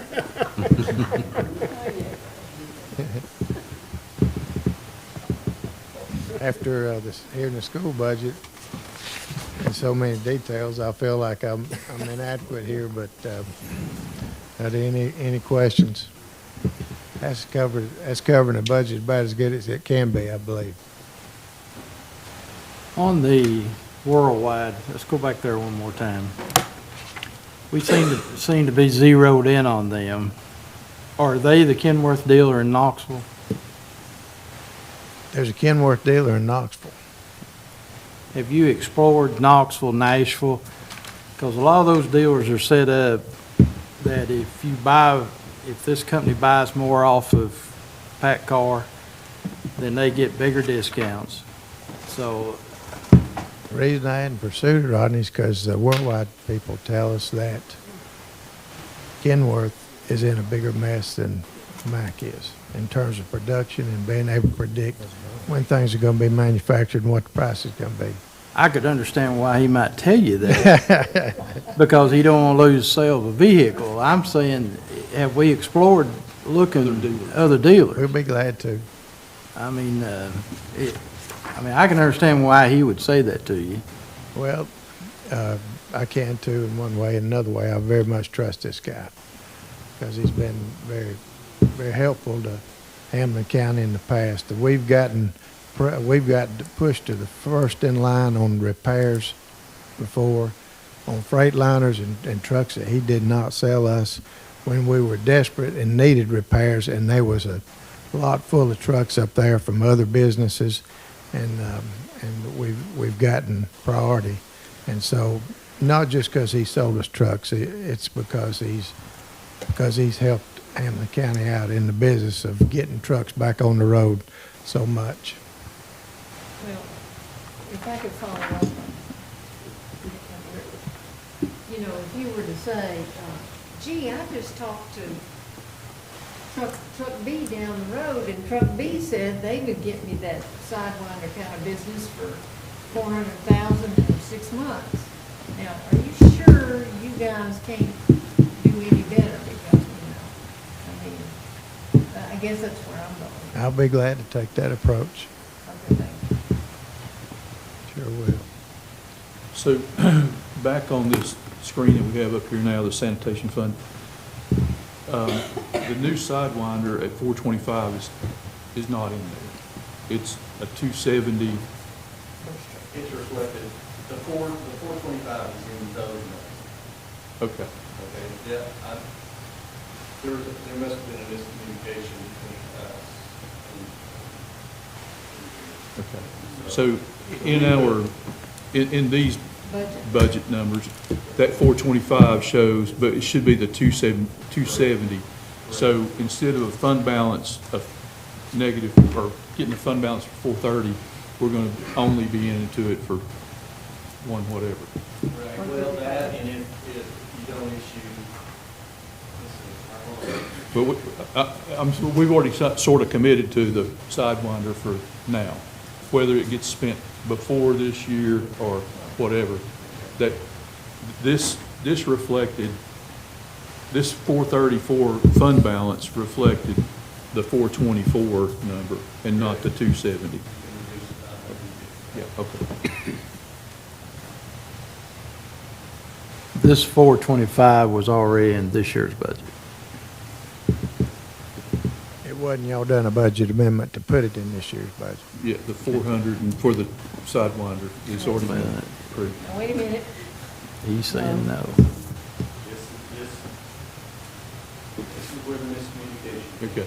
Okay, we are in this year's budget, okay? That ends At the end of this month, there's money for a sideline. That's 402 or whatever. Yeah. Okay, and in this proposed budget, there's 425 for another. All right, and that's where we got. Wait a minute. But what he's saying is we don't want that. We want the 270 instead of. Right. Correct. For 24. Correct. So this 434 fund balance divot would be only, we'd reduce it by 150-ish. Correct.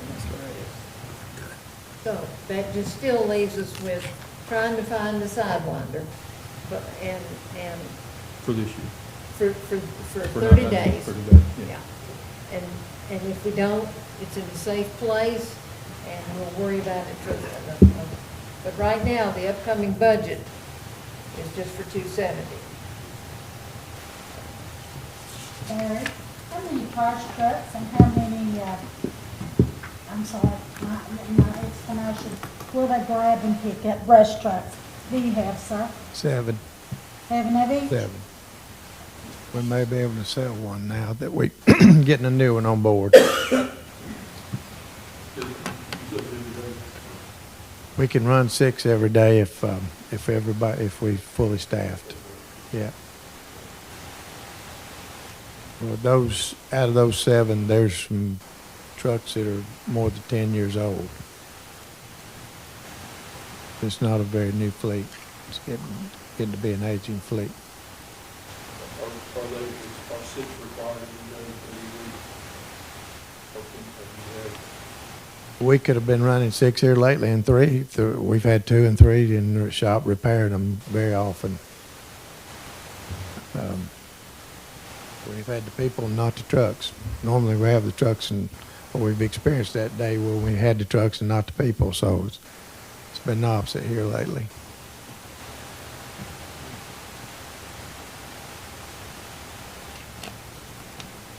We tried to run a brush truck and just pick up brush. We started on both sides of the county, and we'd done that for about 3 weeks, and we made it from Monday through the Wednesday route. We got Monday, Tuesday, and Wednesday. In 3 weeks, we're just running one truck.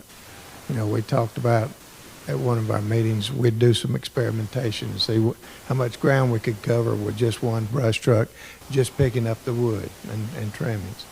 And it took them 3 weeks, or took both trucks around 3 weeks to get through 3 days route.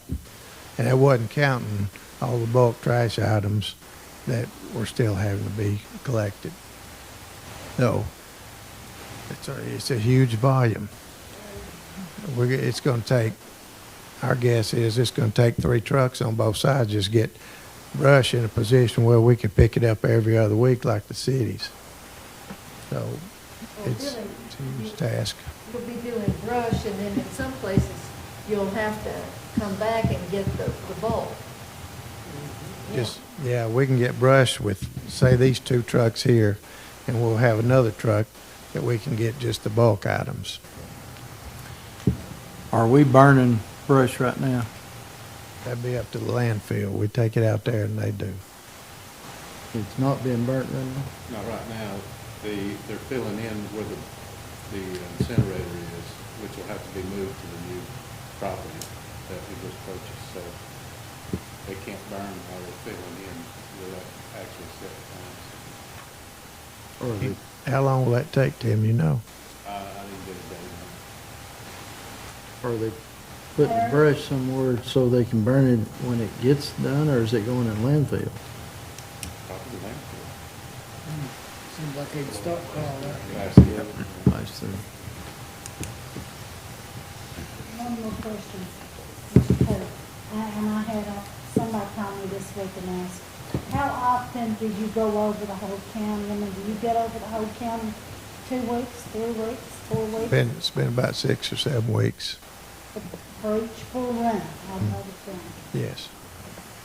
Are you still taking calls to the office to make you aware of what's there out of curiosity? Yes. But we take the calls, but we're still on a route. We start on Monday's route and Tuesday, Wednesday, Thursday, and Friday, and then switch ends of the county.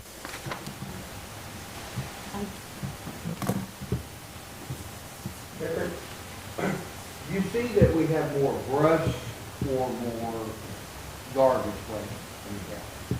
Seems to be about half and half. About half and half. Yeah. Well, I happened to be on Sulphur Springs and Ripito and Pendleton behind. Yeah, Southern Heights. Yes, sir. And there were a couple of spots, and I thought, you know what, that's been there. And, and I know it's frustrating for you all, and it's frustrating for us to get the calls. Yeah. And it was mixed. And I thought, gee whiz, there's that problem. And somebody had built up a really nice, had fenced it in, said, okay, this is, oh my goodness. So, that's an issue, because anyway, when I was driving around and saw those spots, it needed some attention. We haven't received a lot of calls regarding the change in, the change in policy or practice we're going to evolve into September 1st. Have y'all had a lot of calls? I'm curious.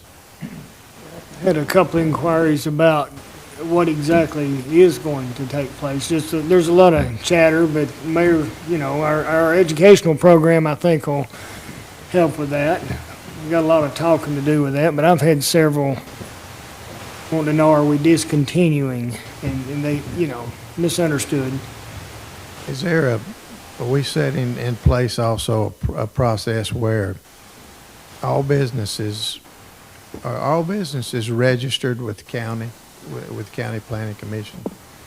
If you're in business in this county, are you registered there? I can't answer that.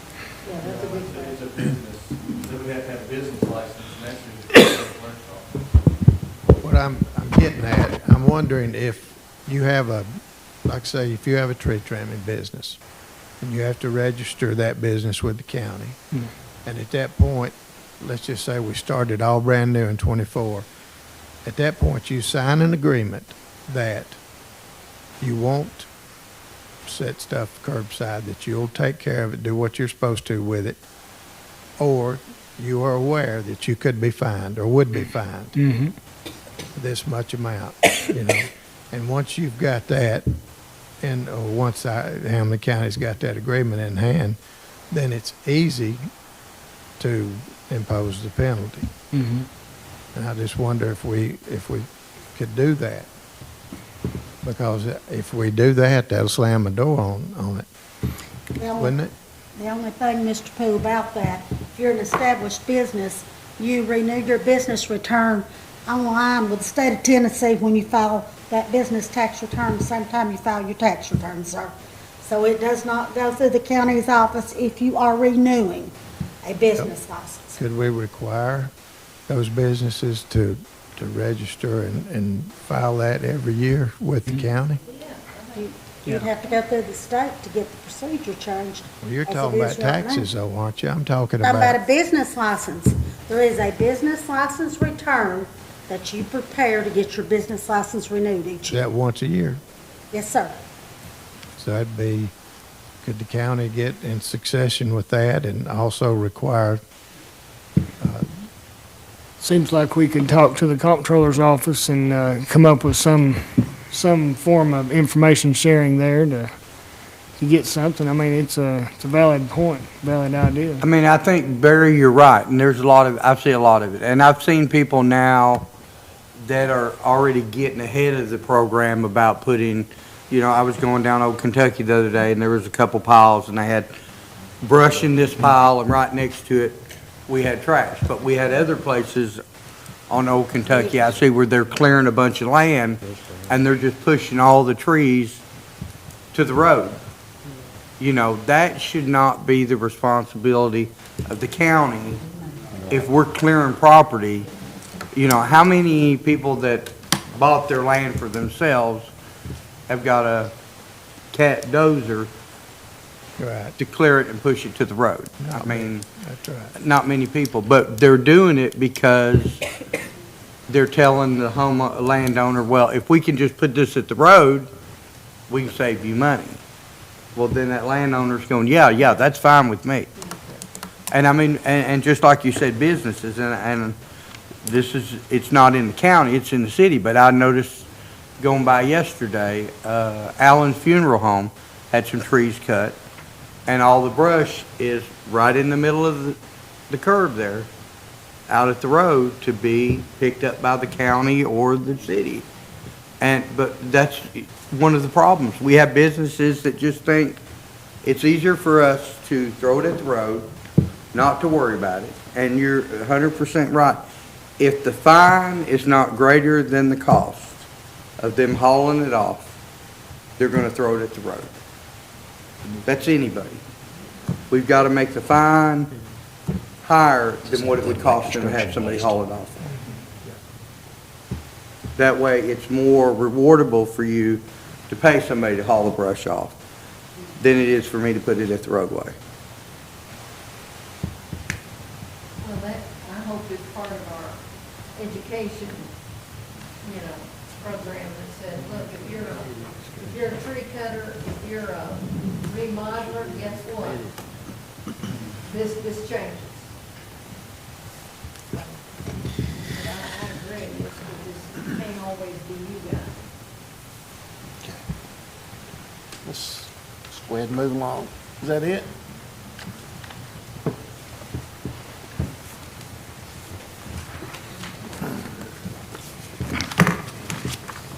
All right, highway, we'll talk about the revenue side of it. If you look at the first page, it says local taxes.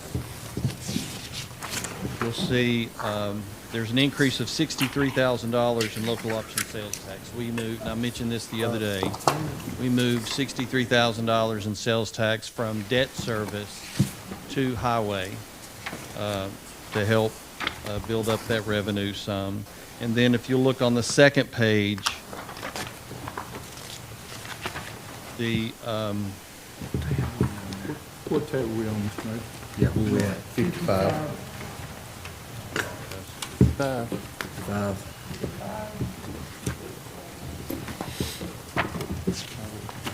55, okay. All right, so sales tax has increased. We moved sales tax from debt service to highway. And then you look at gasoline and motor fuel tax, 46,920 under other state revenues. That's the main source of revenue for the highway fund, and that is decreasing. From 22-23, we budgeted about $2.5 million. We anticipate receiving about 2.4, and so we budgeted the amount that we expect to receive this year. So that's about $122,000 less. And that's, cars are more efficient. You know, again, the tax is based on the number of gallons sold, not on the price of the gallon of gasoline. So what we're seeing is that fewer gallons are sold because of the efficiencies of vehicles, and mostly that, and then the electric vehicles are also. When does that funding come in? They're going to impose that registration fee, right, on? On electric, I think it's a year away before the locals get in. Okay. Now, following up on that, does that mean that if I have an electric car, I'll pay this $25 or $50, whatever special thing? Now, does it come to highway? Okay, right now, today, there's a $100 fee on an electric vehicle, on an EV, and I think on the hybrid too. And it goes to the state. None of it comes local.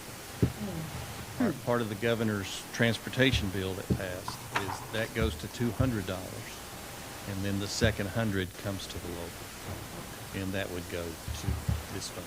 So it would go to highway? And that's only through, I'm sorry, go ahead. When does that go into effect? I'm not sure if I don't think it's this coming fiscal year. I think it's 24, 25. I apologize. So revenue's an issue. In this fund, revenue's an issue.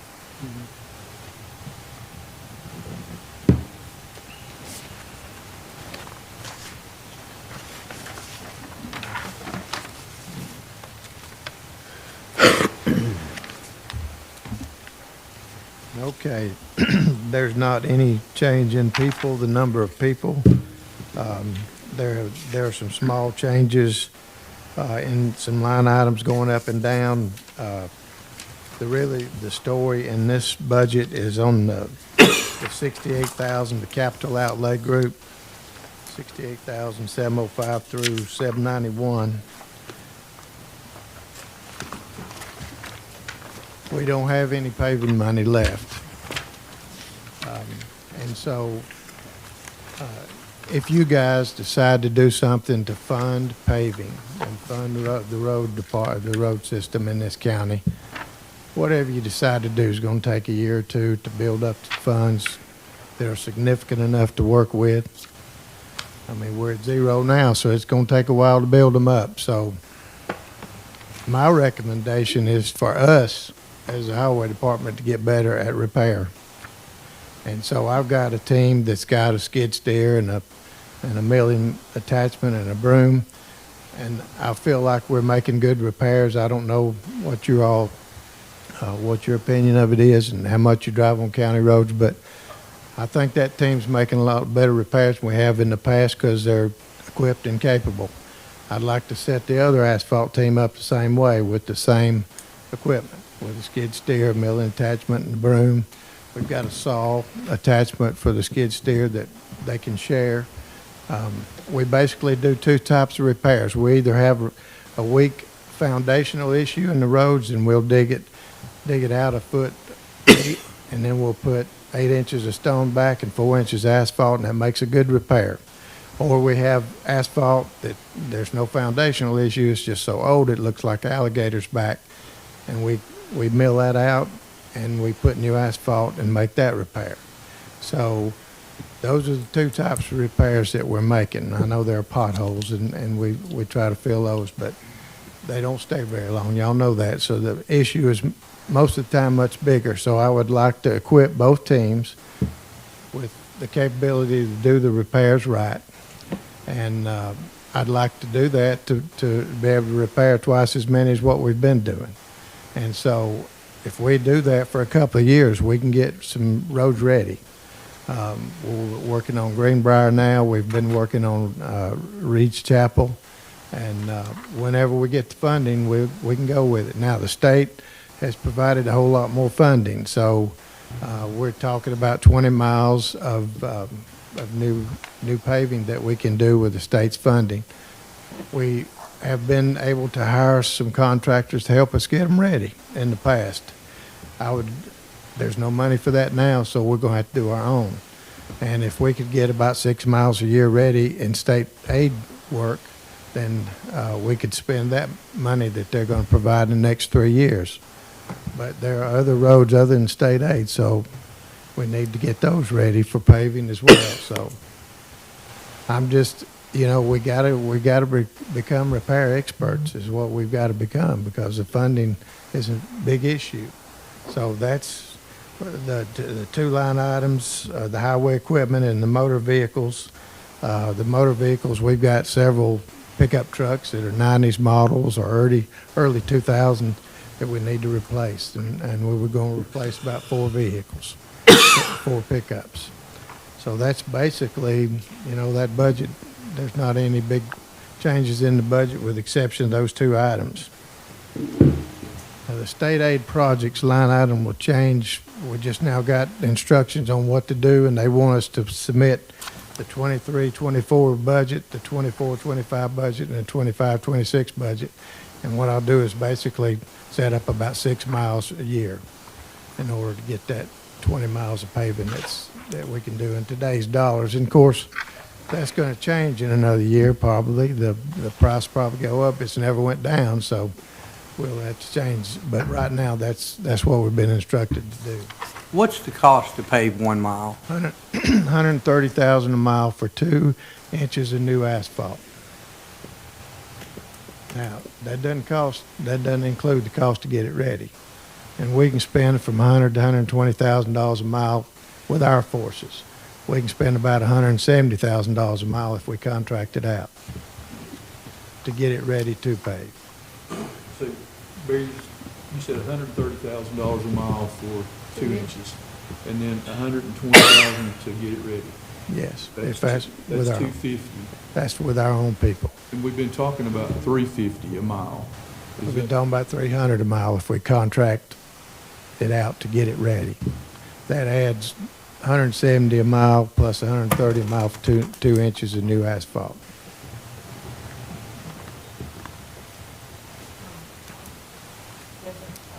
Look at number 714 under your capital outlay. Highway equipment, yes, $450,000. Okay, here's what all that includes. That includes a skid steer with a milling attachment and a broom attachment. And there's a mini paver we found out there on the market that we can attach to a skid steer, and we can pave it as much as 6 feet at a time with it. It's just $59,000, but it is so much quicker than what we're doing right now because we're putting it in by hand.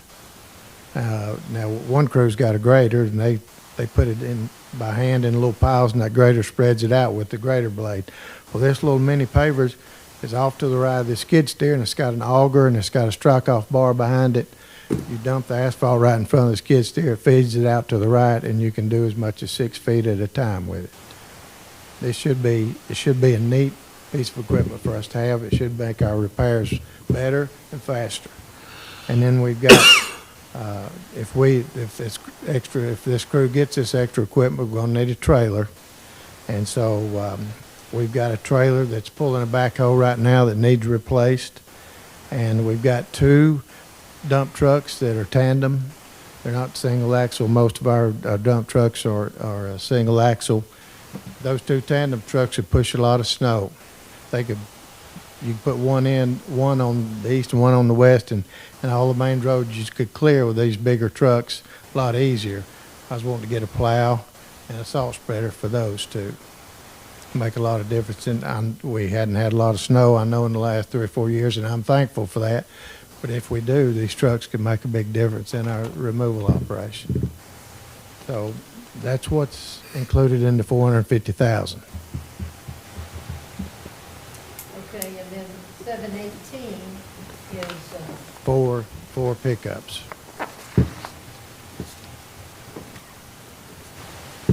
You buy those off of the State contract, yes. and they're $55,000 a piece for Probably won't be, but I don't want to underestimate. that, 250-ish, Yes, 3/4 ton. yes. A couple of 150s and a couple of 250s. The patching crew that we have now, the patching equipment we have now, is it this stuff? Yes. It's just like this? The pictures. For the, Pictures Right. Bill shared with you. Yeah, that's it, yes. is that the mini paver up there on the second one? Or- That's the milling attachment. Okay. And then the broom's on the top left. Is this the saw on the trailer? Or milling attachment on the trailer? Milling attachment on the trailer, yes. So where he's working the driveway there, what is that behind there? That was a dig out. We had to dig that out a foot and then put 8 inches of stone back, 4 inches asphalt. That's the hot box. The hot box, okay. And we were looking at the possibility. Pick up asphalt and throw it into the hot box to keep it. We go to the plant and get asphalt, and they dump it in that hot box, and then you, So you roll it back? yeah. And if we had a mini paver, we could bring a big truck with 10, 12 tons of asphalt, back it up to that skid steer, and do that paving that we normally would have to just dump out of that hot box and move by hand. so what do we have now for our patching crew? Any of this stuff? One patching crew set up with all That's this. what we got, okay. I'd like to set the other crew up the same way. How many people does that require? 5. 2 flaggers and 3, and 1 a truck driver and the crew leader and 1 other person to move the asphalt around. So you're basically buying all this setup except the hot box, you want to get that, We want to get another hot box too. too? Okay. So We you're wanna getting get- that also in a paver? Yes. The hot boxes came in very handy this winter. We were able to do a lot more in the wintertime with those than we ever have been able to. How busy is that one crew? They got something to do all the time. If the weather's cooperating, we got them out there. Getting asphalt sometimes is a problem because we have to go to Sevierville or Newport or Knoxville. Asphalt production's a problem. If we had asphalt production in this county, it'd be a big, big help. And when APAC when they're using their plant out at Lowland, it makes a big difference in time for us because if they are, then we go to Lowland and get asphalt. It's a lot shorter drive. But they're not using it much because they're most of the time in the Knoxville area and that type of thing. We have heard a new asphalt company coming, correct? I didn't know if that was. didn't know. I just heard a rumor that somebody's looking to bring something If here. that's the case, I'm tickled to death. I hope you're right. I hope you're right. They don't do that in Bean Station no more, do they? Didn't they have one at one time? Yeah. We went over there trying to utilize that plant, and a couple of times our truck sat there 2 hours. It just, that didn't have it all worked out. So, but I mean, obviously, we don't have to equip this other crew that way. And you know, this budget does not include any money for paving, guys. So So you're eating into the fund balance $800,000, right? without any Without. paving going on. That's purchasing all the equipment that you asked for on this 131, and you're still into it. So between the two line items, two funds are almost $1 million with fund balance. Yes. How does that affect? But They're separate. They're separate. Right, but they're still, They're separate in, now. this is, Basically, what that's showing Yeah. is there's no money. Right. And that's $800,000 we don't have. so we don't have the fund balance there. No. Okay. We've eaten it up already. But, you know, I just got my license renewed, and by golly, they put that wheel tax on it. Now, you know, this is what I wanted to do. When I was talking to neighbors, man, oh man, you gotta fix these roads, Miss Al. How many of you all?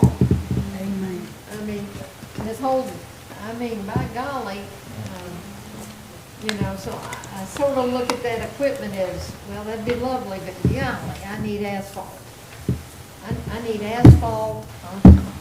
And I just read what the police chief said. Why, heck, we've got 30,000 people who live in the city. Well, never mind, there's 300,000 that cross it. And they might be looking in a neighborhood, you know, and they're saying, oh, I love that house, but not the road. And I mean, we've got a road problem and a money problem. $1 on the wheel tax is 55,000 roughly. 62,000. $1 on the tax rate's how much? You know? $1 off. Countywide is 162, outside is 61. Per penny. Per penny, yes. Mr. Poe, Dollars, that, Yeah. quick question. You said you'd have to build the fund. Where would your fund have to be for you to start paving? What kind of figure are we looking at? I'm just curious. Well, if you wanted to do 5 miles at $300,000 a mile, that'd be 1.5 million. 1.5. With 1.5 million. your crew that you have, you're set up now, how many miles can you pave if the world was perfect? We can get most of these roads ready that we're working on now. It'll take a crew about 2 months. So if I had 2 crews, they can get 1.5 miles ready every 2 months. So that's 3 miles, 6 times a year. It's possible to do between 15 and 20 miles if we have, well, you know, you factor in winter time and not being able to. Let's just say we could do 10 miles with our own crew, our own crews. So in that 10 miles, the state aid miles, are you including some of that miles in there, or is that just non-state aid? Or Well- that's just in general, you could do 10 miles? Yeah, generally. So with the state aid money that's coming in, that's 20 million over how many years? 3. I don't think there's 2. 2.8 million a year. No, they just go. Over the. That's one time. Okay. It's 3 years, right? So we could do about 20 miles with it over the next, ever how many years, 3 to 5 years. But what we'll try to do, since we've got state aid money, we'll try to do 5 miles of non-state aid and 5 miles of state aid. Assuming we could do 10 a year. So you need to spend the state aid money first, is that correct? Or Not necessarily. I mean, there may be a non-state aid road that needs it worse than the state aid. But you can't use any of that money for that. Right. We have to fund that. State aid, to qualify to be a state aid road, it has to connect to another state aid road or a state route on both ends. So there's certain, and you can have only 20% of your road system set up as being state aid. Out of our 400 and something miles. 406. How many miles do we have that are state aid? 20% of 4, that's 80 miles. Mr. Poole, have you figured in the operating cost of this second crew? You're going to be asphalting more. So is that reflected in this budget? Yes. The cost of the asphalt, the cost of the expense of running all that equipment? The only thing that would change would be the amount of stone and asphalt that we use, and we've tried to increase that to take that into account. But, so where is this second crew going to come from? we got them. Right now, they're just not equipped with this equipment. They're just doing everything by hand. Is that why, I mean, 2 months sounds like a long time to me. Well, go down to Greenbrier, if you will, and ride through that section where we've done the repairs to get it ready. Or ride on Reach Chapel, and those two will give you an idea of how much we're having to repair to get it ready. Now, you could say, don't worry about it, just go put the asphalt down, make it black, make everybody happy. Well, I can't go to bed doing that at night and sleep with myself. So we're doing the repairs, we're making it ready for new asphalt that should hold up for a long time. And, you know, a long time being 10 to 15 years. There's some roads out there in subdivisions that's been there 40 to 50 years. Hadn't had any resurfacing. And it's not y'all's fault, you've inherited this. But we have neglected the road system so long. It's not been funded hardly at all for so long. And it's a little frustrating from this department. We can brag about a good general fund balance that the county's got in the general fund, and we're able to borrow money to build a jail, and everything's going great financially. Well, not over here in our corner. So, and you know, y'all got a lot of people wanting money in this county, but y'all also had a lot of people telling you on the campaign trail, we need road work. So, you know, the only place you're going to get money, y'all know that as well as I do, is out of taxpayers' pockets. And it's going to take a bold move. But you know, y'all need to think about what you want for this county in 5 years and set up a funding mechanism that in 5 years' time is significant, that starts to meet the needs. I know you can't do it overnight, and I know you can't do it all at one time, so please think about the future. There's 3 road commissioners here, and one of y'all may want to talk. Y'all want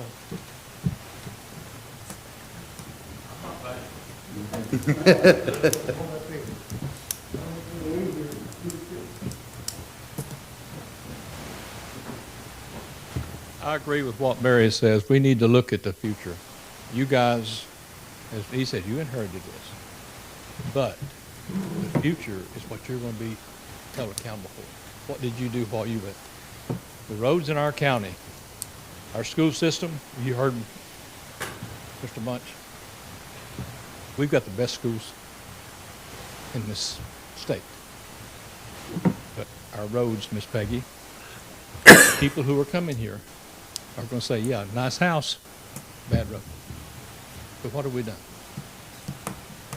I've been on the road commission for 7 years. I've got a road in my district that I would ask you to go, Bent Creek Road. Amen. We've got potholes on Bent Creek Road Amen. that you could take and put several tires and quite a bit of garbage in. But I don't. But what do we want? The school bus driver tells me, Danny, I hate to go over it. The law enforcement guy said, we can't go through that road because it tears our cars up. So, we need to look at what yeah, it costs $130,000 a mile to pave. But look at what we can bring into our county. Look at what all the businesses that we're getting. Look at our roads. Our roads are suffering. Thank you.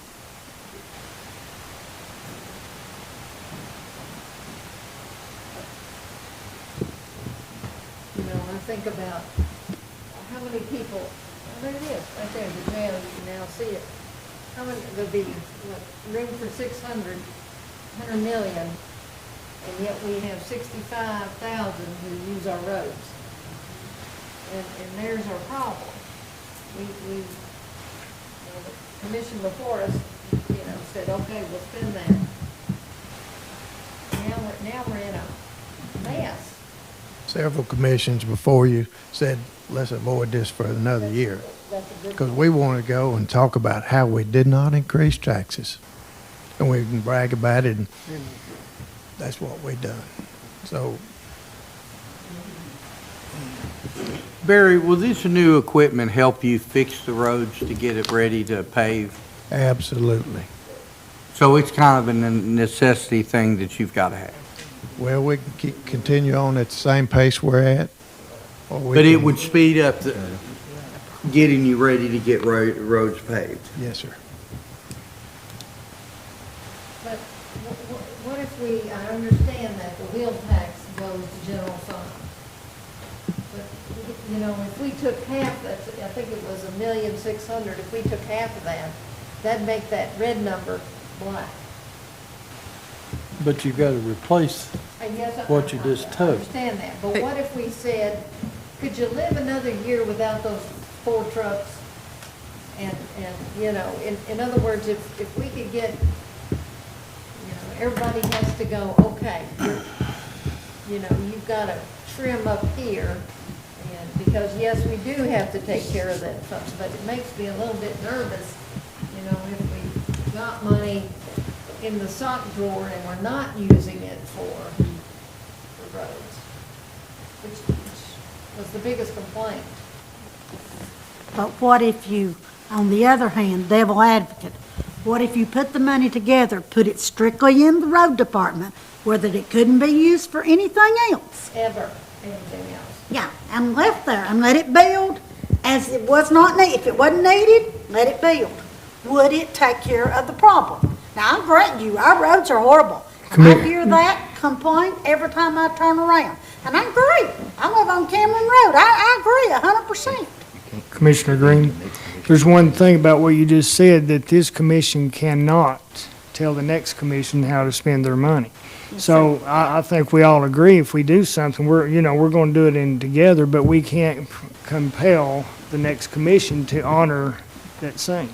Yes, sir, I certainly agree. Okay. But I think if we stand our ground enough, hopefully to God, we'll all be back here with the next commission, ready to go forward and serve the citizens with better roads. Well, we're all on the same page wanting better roads. I just want to make sure you knew that we can't, it doesn't matter what we do today, we can't compel the next commission to hold to that. Well, on the other hand, we're not responsible for what the former commissioner done as well. So I certainly agree. But it needs to be where it can't be used for something else. That's why I'm saying you can't do that. Well, in other words, you can't put it directly. We can for this commission, Yes. but not the next. I understand that part. Okay, all right. But we could for this commission. Yes. Okay, that's what I wanted to know. Thank you. Mr. Mayor, what is our best option on the 813,000? What is our options there? A red fund balances. I mean, even if you eliminated all those 2 lines, it's still 20,000 in the red. So there's got to be some additional revenue. What I can do is put some different scenarios together with Excel sales tax, wheel tax, DDA revenue sharing money, there's some of it that goes from here. And we can look at different options. And you guys can look at different options. But all of those options are a year, year and a half, 2 years away. As far as doing any, If, let's say we did it with sales tax, let's say. What we would do is each month we get sales tax money. First month we go out. That way you have that money already. You know, until you reach that limit, and then it goes to garbage or whatever. Clean up. Yeah, just prioritize, you know, if we get the sales tax, it goes there, so next spring, we would have the money to pay. That would not be the objective. Wheel tax, we could do the same thing. But you're getting you're getting, a little over $100,000. Right now, we're getting $100,000 a month in wheel tax. So if we raise the wheel tax, $10, so I have two vehicles, so I'd pay $27 per vehicle. So I'd pay $37 per vehicle. So what would that bring? If we did grade, $10 is gonna be $620,000 more dollars. $620,000 total. total Per year. per year. I was talking to a constituent today, and they said they would much rather, I was just talking, this may be what we have to do. I would much rather, everybody's got a car, probably. Most people have cars. I'd much rather just pay $20 extra a year on my wheel tax. I mean, that's what it is. I have to be $20 extra than across the line, or raise my property tax. Don't raise my property tax. Please don't. That's what they said. Please don't raise my property tax. Because not everybody owns property. But Barry, would $620,000 accomplish what you're needing? Well, we got 406 miles in the county. If we wanted to pave the county's roads in, say, 20 or 30 years, let's say 20 years, then that's going to be 20 miles a year. And then 20 miles a year would require 20 2.6 times million. 130, which is 2.6 million? Yeah. Yeah. Well, your prep work too. Barry, how many roads have been paved within the last 10 years? I gave you all a list. Right, but just roughly, I mean, out of the 400, have we paved half of those roads within the last 10 years? No. Have we paved? We hadn't paid 20%, I don't guess. I don't know if did I give you how many miles we paid per year? I don't have that with me. I don't remember, but. so, And, one other thing I wanted to make you aware of. Now, this state aid line item on this budget, this 728, when we sat down and put this budget together so that Amanda could put it all together with the raises and that type of thing, we were just told to put 1 year, what we normally gotten for 1 year from the state aid program. And it's like $180,000 a year, and we had about 40 left in our balance. So this number, since then, the state's saying, okay, now you can sort of plan on spreading this out for 3 or 5 years. So this number is going to get larger, and then we have to match it with 2%. So if it goes to $500,000, I don't know what 2% would be, but we may have to do a budget amendment because of the way the state's been slow about getting us instructions on this state aid stuff. But it's only 2% of whatever we would spend on state aid, so it's not that significant, but it will change. We didn't get into this position overnight, and we're not going to get out of it in a year or two, but I think we have to. I think it's incumbent upon us to start taking steps. And I realize we need $2.5 million to get on track. That's probably not feasible, but if we do increase the wheel tax, which I like that, and stay away from the property tax increase, and then we take the sales tax on the front end and funnel that in, then that gets us a base, that gets us started in the right direction. So that would be, where we're at. I know it's not what we need, it's not what you want, it's not what any of us want, but I think it's a starting point for us, and I think it kind of gets those gears going, and then we come back next year, we address it again, and we see places where we can add to it or whatever. So that's my overall suggestion is we look at a wheel tax increase. We look at, as the mayor had said, about the sales tax, and get some money into your bucket so we can start doing some things that we need to do and get you set up, because it has been neglected, and it's becoming more and more obvious every year. I was out on, what road was on? Anderson Bend, and I haven't. Gray Springs. Yeah, some of those roads are just absolute disasters,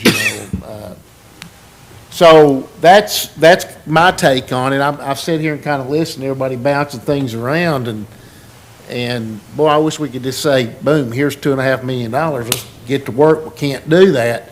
So we need to start chipping away at this. What they say, a bloop and a bang and you're back in the game. That's an old baseball analogy, but we can give you the bloop and then we can get the bang later and get this thing going. And as you pave, as you run through the money, maybe we can get more money in there. So we're at least moving forward to get these things done. That would be my suggestion. I don't know. I had a constituent come to me, and it's just the way they looked at it, an analogy. They were looking at our wheel tax rate at $27, and they said if it went to 50, said that would be $2 a month. Yeah. To have better roads. I agree. $2 a month per car to improve roads. Maybe an avenue to look at. When you look at $23 on the year, people think, but think of $2 a month to try to improve the roads. Or less than one oil change a year. Yes. You may say that on tire alignments. That's what I was getting ready to say. Yeah, you say, yeah. Front end alignment. It's gonna take a pretty big swing at things to get going. It's like he said, a bold move. Yeah, I mean, it's gonna take a combination of things. We've all got them. We've got constituents saying, you gotta do this, but don't you raise any taxes. Don't you do anything else. You can't have it both ways, and if it causes us to get voted out, it causes us to get voted out, but, we gotta do something. I'm with you, I went down Bent Creek and I started down it. That's part of my district, and I was gonna campaign out there. I turned around. It was horrible. Amen. And I've got a 4-wheel drive truck. Where you were, there's no houses. If you start on Union Grove and you come to those houses that are on Bent Creek, we did get that paved. Yeah, it's not too bad. Where you were, there were no houses. That's reasonably A gravel road would have been better. A cattle road would have been better. Yeah. I want to ask one question. I have a road for East District. I gave Mr. Richardson and Ms. Howell a copy on the jump drive. If anybody else would like this, I'll be glad to give it to you. Free of charge. Okay? Because, and we've got a lot of roads that are .08 miles. Just think about it. A road. Not even a .0 mile. And then we've got some at 5. But I'll be glad to supply If you could get it to Trish and then, yeah. But I don't want to jump into too much. The fact that you know, if we raised it $23, that would be 50, right? And we took half the bill tax and the general fund took half.